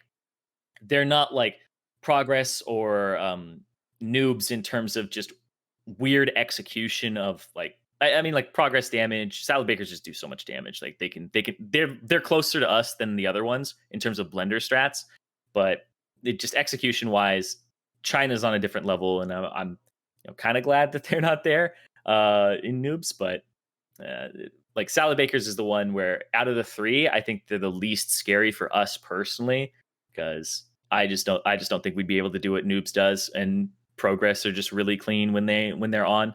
So and like Salad Bakers, I think can mess up. That's the thing that I think is like there are people who will mess up sometimes and slow a run down, and they just have to have a clean run, and so do we. And then it's kind of like wherever the time lands, that's where it lands. Yeah. But now it's like way more of a legitimate chance for Rain to actually win it, but the win would be watered down, and there's always that asterisk next to it where it's like noobs and progress did not participate in this tournament. It's like number one Nax in the world. By the way, they were not here. These actually number 1 and 2 were not here. So yeah. Well, I mean, it's like League of Legends World Season 1 where it's like Europe won, Korea was not in this tournament. Like that type of thing. Yeah, well, I mean, the time slots are actually like a bigger factor than people realize as well, because like a lot of people just assume that like these big mega guilds, they have enough people, they can run wherever they want, they're just gonna do PTR sessions all the time. But there's actually a lot of logistics that managing things and when people are free to be able to run, especially if you're on a super griefed server like Firemore. If people find out like, oh, Progress has to get in on a Thursday. Okay, if we grief them from here to here, we can stop these many people from getting world buzz, these many people from getting in. And you know 100%. We have WCB a horde only on the server. You know they're going to turn up to 100 knots if they find out that, oh, Progress is doing this tournament on Thursday. We're going to stop them, and we're going to grief them for 3 days to stop them summoning into the instance. So the time slots really were actually like a big stopping block among other things that just led to Progress not really wanting to do it. Because really, it is a downside to doing the tournament. There is a really interesting thing here with the way that it's being run. And that's that the tournament organizers, it's hard to build hype for these runs because you don't know who's running next. Like right now, it's 50 minutes until the next run on the Raidmasters thing, and I don't know who's going next. And if they announce it, that guild's probably going to start getting griefed. Like that, people don't know when we're running, and we hope to God they don't know when we're running, kind of thing, right? So it's hard to like build hype and be like, this is what's coming up next, or that, or anything like that. You don't really get to know who's running until it's happening, and that's, I think, kind of a downside of it. In my mind, if the PTR were more stable, it would be the place to do it. Yeah. Because PTR, there's no griefing. You'd summon people. You'd be good to go. You just have a world buff character ahead of time, and boom, you're good. Problem with PTR is stability. Also, on top of that, add-ons transferring over and hotkeys not always perfect. So, yeah, there's no matter what you do, there's always going to be some type of like hold up on this tournament, which makes it a little bit. It's ambitious. I think it's cool that they're doing it, and especially since it's something like I get to participate in. But I sympathize with their position. I don't want to be in that position running this tournament because it is hard to do well. Yeah, it's not like if the prize money was to really incentivize the top guilds to do this and actually seriously give it a shot at this, you have to raise the prize money like 10 times or something before it's actually incentivizing people. Okay, everyone gets $1,000 if we do this. Okay, that's actually some interesting cash there for the people. There's not money like that. You're not going to make returns like that. Like tournaments are not handouts. Tournaments are companies or organizations trying to get eyes on sponsors or events and continue perpetuating that, or even a game, right? Like that's what the LCS was getting eyes on the game. Right. And you wouldn't put money into it that you didn't think you couldn't get back out via the advertising what you're doing. Right. So you don't throw money into a black hole and go, everybody gets $1,000. And this tournament made us $5. Thanks for the one sub. Like, it's like, that's not gonna. Yeah, well, I mean that brings up another thing that was kind of like why some people didn't want to participate here was that if this was a event run by Blizzard themselves, or it was like an LCS level Riot event type thing, then it'd be a lot easier to get people on board and excited to do it. But well, when you go to the YouTube and the Twitch and you see, oh wait, they have no followers, and you're essentially giving them the clout to be able to do this. And when you're like every big speedrun team almost has at least one guy who's like the designated streamer guy, and that guy is probably gonna lose his audience to the Raidmasters guys if you're participating under the Raidmasters rules and such. People are gonna go watch the Raidmasters stream. So you're giving the Raidmasters stream the clout, but you're not sure when that clout's gonna come back to you because they are smaller than you are, which is like a really weird exchange. So yeah, that's those reasons are roughly why. You're doing more help for them than they are for you. Yeah. Like I was told that I am not allowed to have anything on my stream except for a chat cover that's our raid that's our guild logo.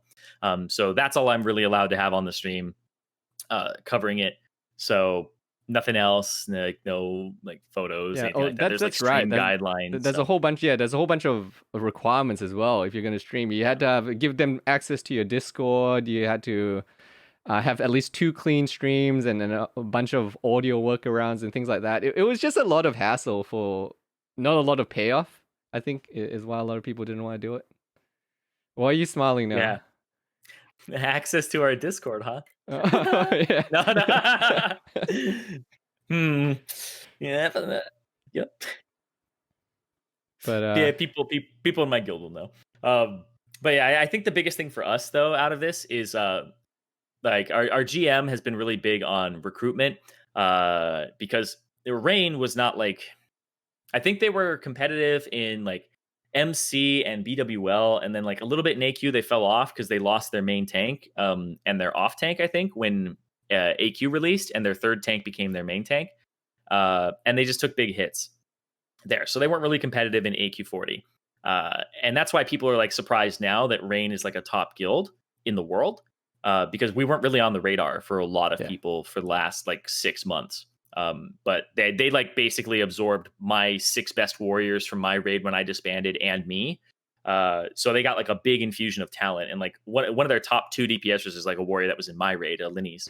And so they've just gotten like, an off tank, geared people who have like Gressels and stuff, pushed into the raid, and people who are like motivated about speed running and fresh talent. So the guild leader, I'm positive at this point, the big thing for participating in guild masters or raid masters for him is the advertising of the guild and getting people to join, because recruiting in phase 6 is a headache. And when TBC comes out, you want good players, right?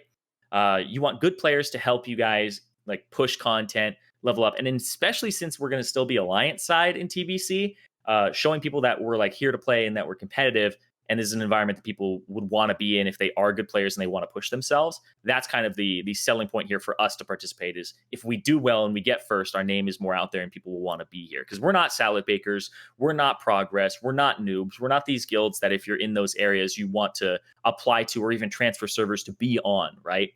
Yeah. So we kind of want to push towards that and have that be what comes out of this tournament for us, is easier recruiting. We're the place to be in NA, and we want that NA talent to come to us, not have to like find them. Yeah, well, I mean, recruiting that's the reward. People underestimate it. A lot of people think that the top guilds they just get members all the time, but even a guild like Progress, which I really want to make a video one day about like the differences between top tier guild and a middle kind of tier guild. But man, the infrastructure that's required to run a top tier guild, like a Progress, like a Salad Bakers, like a Noobs, it's crazy. And even then, you have so much issues. You have to do so much shuffling as far as your roster and trying to fit people in here and there. For example, last run, Fienzi, who's the rogue class lead, had to play his warrior because one of the tanks couldn't be there, and they needed his Thunder Fury for the debuff, and they had to cycle him in, even though he's like the one of the top performing rogues, and there's so much shuffling and things that goes on even in a big guild like Progress that has so many options. Mm-hmm. It's recruiting's actually hard at times. Yeah, and like it was really funny because it's one of those things where I had the perception that, because I was in a top guild in the world in vanilla and in TBC, and so like recruiting was something that was always kind of easy because guilds fall apart all the time and like come to you, and you have like just you're constantly turning people away. But I didn't realize that like when I was joining Rain that my raid disbanding at that point in time was kind of like saving them and revitalizing them. Because I look at their roster now and I'm just like, all of the people that applied from my guild that were like good warriors all got in and have spots on either the A team, and I think there's like one or two people who are on the B team.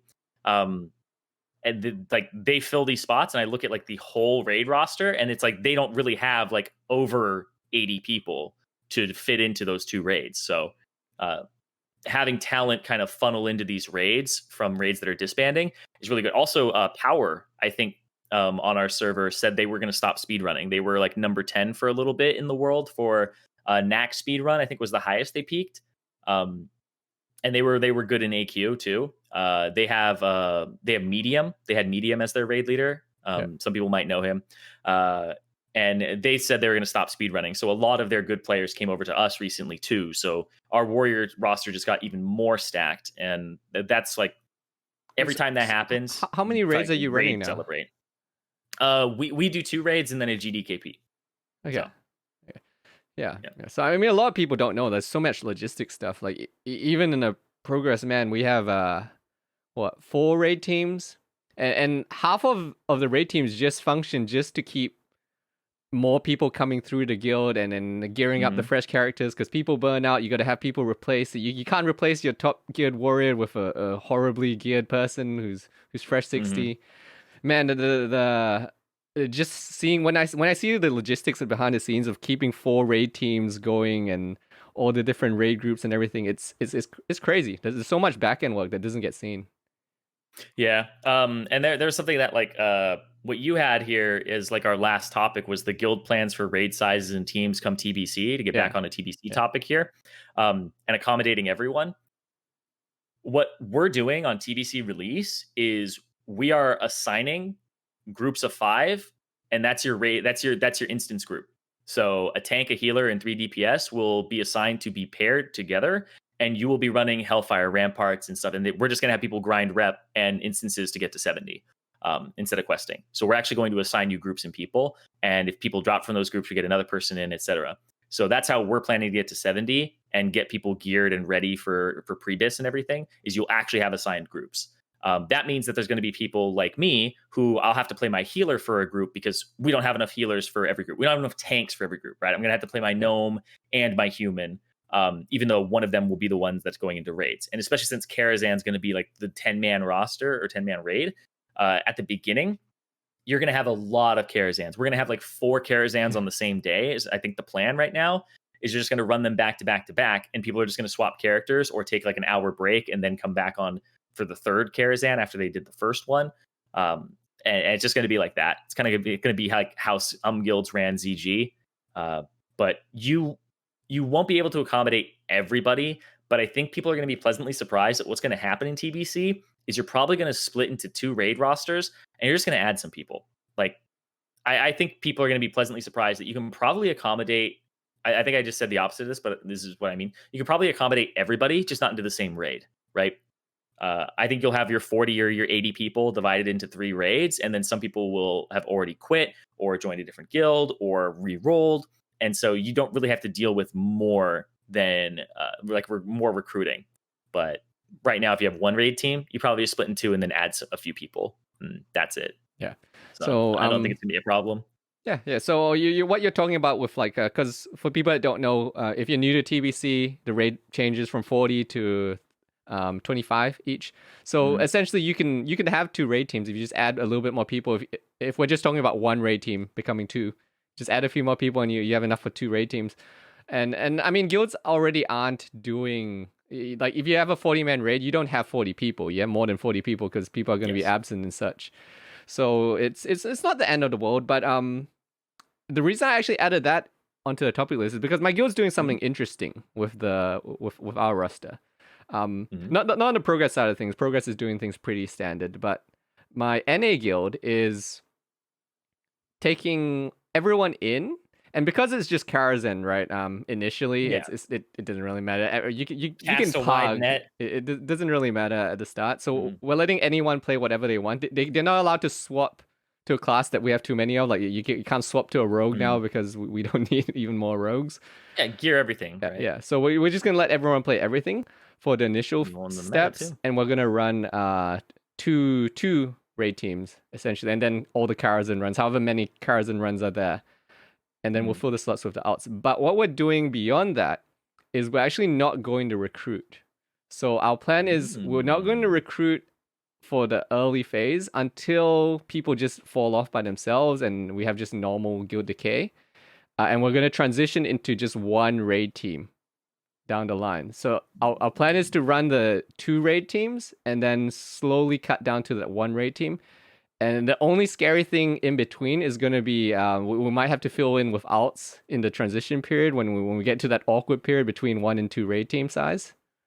But yeah, that's what our guild, my NA guild is planning anyway. I thought that was interesting. I think if you're trying to be like competitive, which competitive TBC is like yet to be really a thing, you do have to run 2 raids, 25 people times 2, just for split runs for gearing people and then bringing them together once again, just like a gear issue, as well as a personnel issue where you can bench people if they aren't performing, bring a different person up, motivate them, and have competition. Because right now, the way that TBC stands is one of the things that I'm going to miss is like, when you're playing rogue in a raid, you have like 2 other rogues you're competing against, even just within the rogues. You're like, oh, I'm the best rogue, or like you have like 4 other people depending on like your raid size, but you're gonna be like the only rogue. You have no other people to compete against within your class in your own raid because the raids are smaller.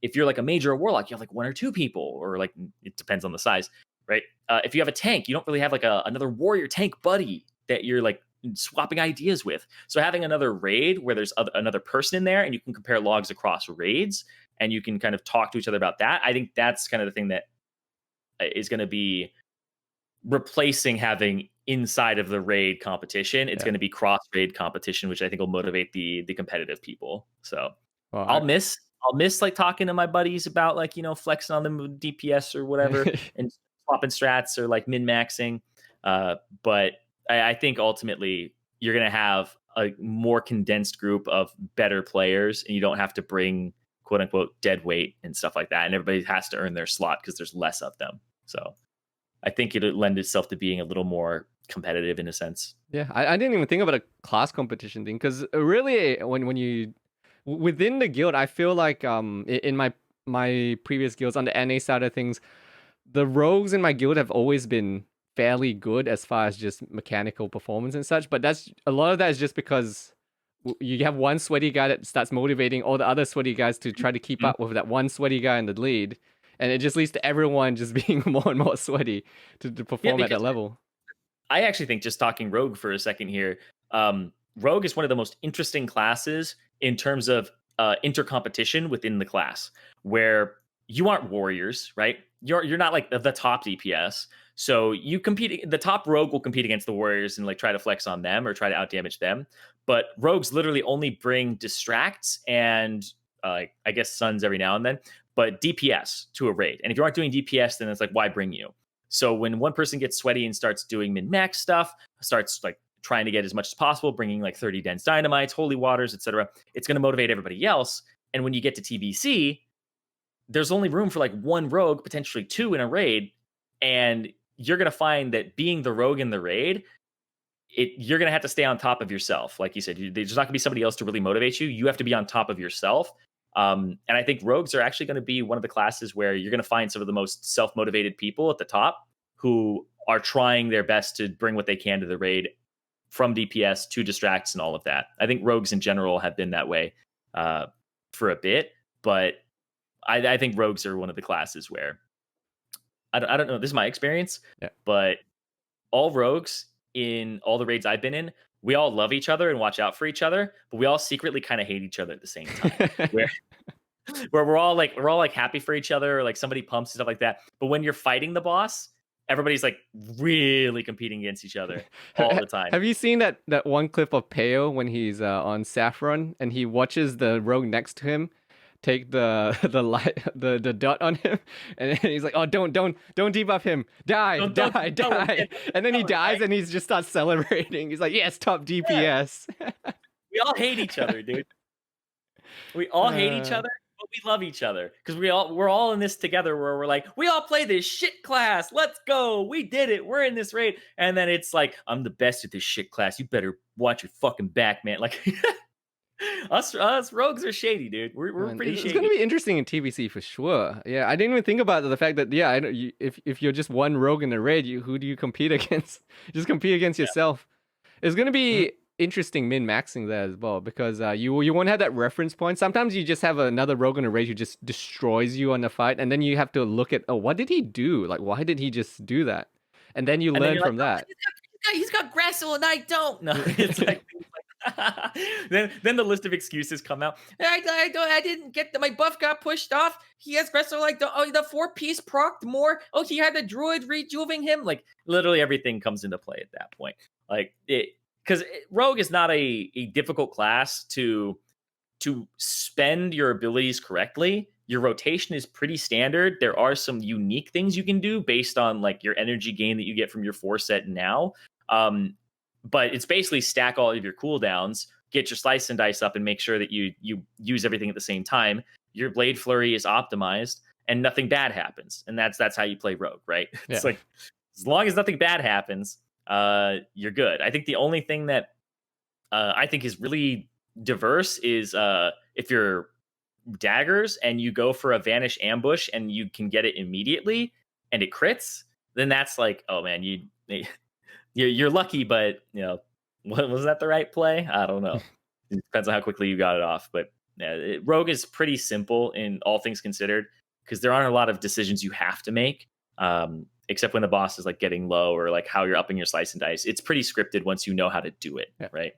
I mean, I don't know if you share the same sentiment, but I'm kind of like, at the end of a fight, if my slice and dice wears off at that exact second, then I played the fight right. That's like that's the only really thing that you optimize, because everything else is really basic, right? You get slice and dice up, and then you pop your cooldowns, and then you just remember, if you're really min-maxing, you remember to throw your second dynamite in there in a fight at some point, and then the only time you actually really have to think beyond that is towards the end of the fight. When it's starting to end up, and then you gotta think, okay, we gotta time that last slice and dice. I gotta get that last slice and dice ideal. Like, do I do 4 points here? Do I do 5? 3 points or 2 points? Like that type of thing. And then I end up with like, a dodged eviscerate, and I wanna end my whole career as a rogue. Oh yeah. Someone in chat said optimal T timing. I guess that's one of the few things you can do. But even then, sometimes you don't even get a choice with your T. On some fights, you just have to go for the T. Sometimes you're just forced to do it at a certain timing. Yeah, like I've gotten to the point now where it's like, if I'm gonna T, I'm doing it during my cooldowns with Earth Strike. I'm weaving it into my my Blade Flurry Earth Strike Adrenaline Rush combo, so I can get more combo points to spread my Blade Flurry onto another thing like a noob or 4 Horsemen. Or the sadness is where you get the dodge. You dodge just before you T, and then you.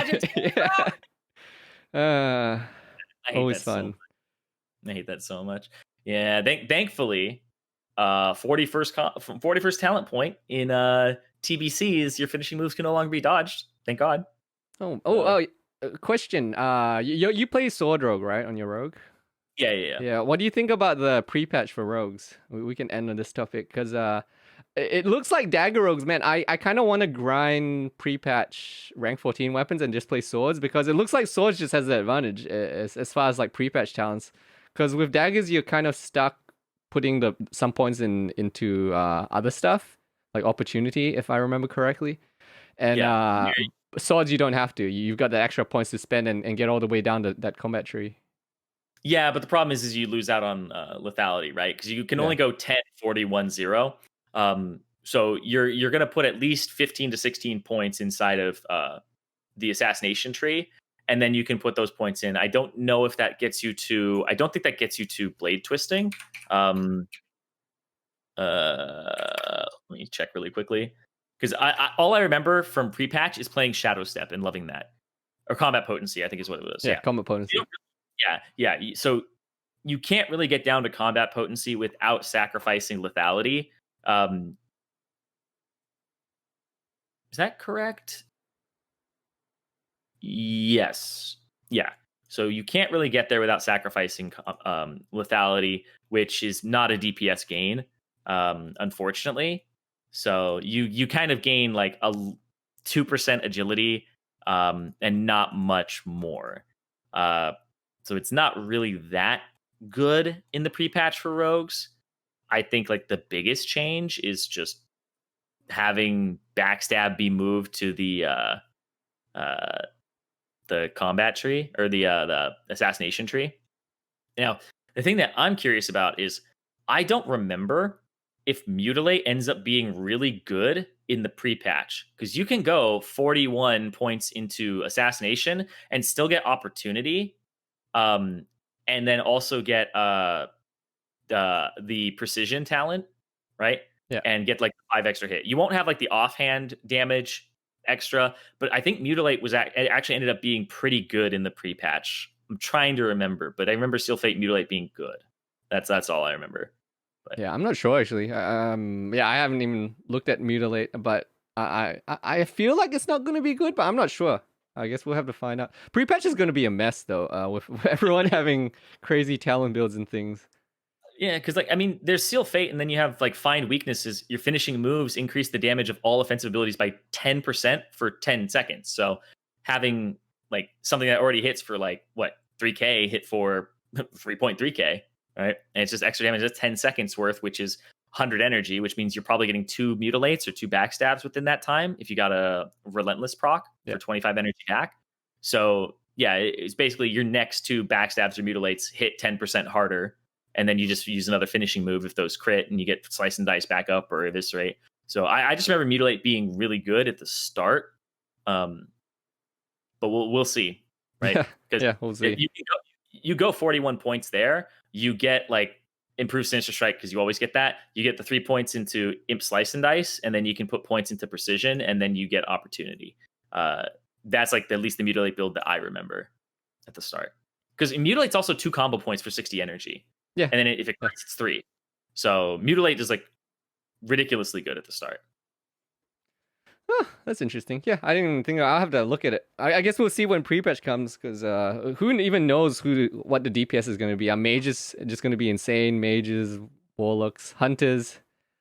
It's going to be interesting time. I tell people like who ask me about pre-patch that I have no idea what's going to happen, because the talent builds for all the classes are going to be all over the place. I think there's going to be a lot of experimentation time for people to try stuff during pre-patch. But yeah, I think we can wrap it up here. We've got a lot of topics in there. Good little talk today, guys. Thank you everyone for tuning in for episode 2 of Prepared. Not that much weekly TBC breakdown this week, but we didn't really get that much news, right? Yeah, exactly. There's a lot of shooting the shit on like classic and drama that happened there, and reporting on that. But as more TBC stuff comes out, we're gonna discuss like meta builds that happen when TBC hits. It's gonna be like it's gonna be a lot more content revolving around that. And I mean, if you think about like how things developed when Classic came out, the builds, the pre-bis that people were talking about, debates back and forth on that. There's going to be a lot in the future, so I'm excited about that. Yeah, that's going to be a fun time. But yeah, thank you guys for tuning in.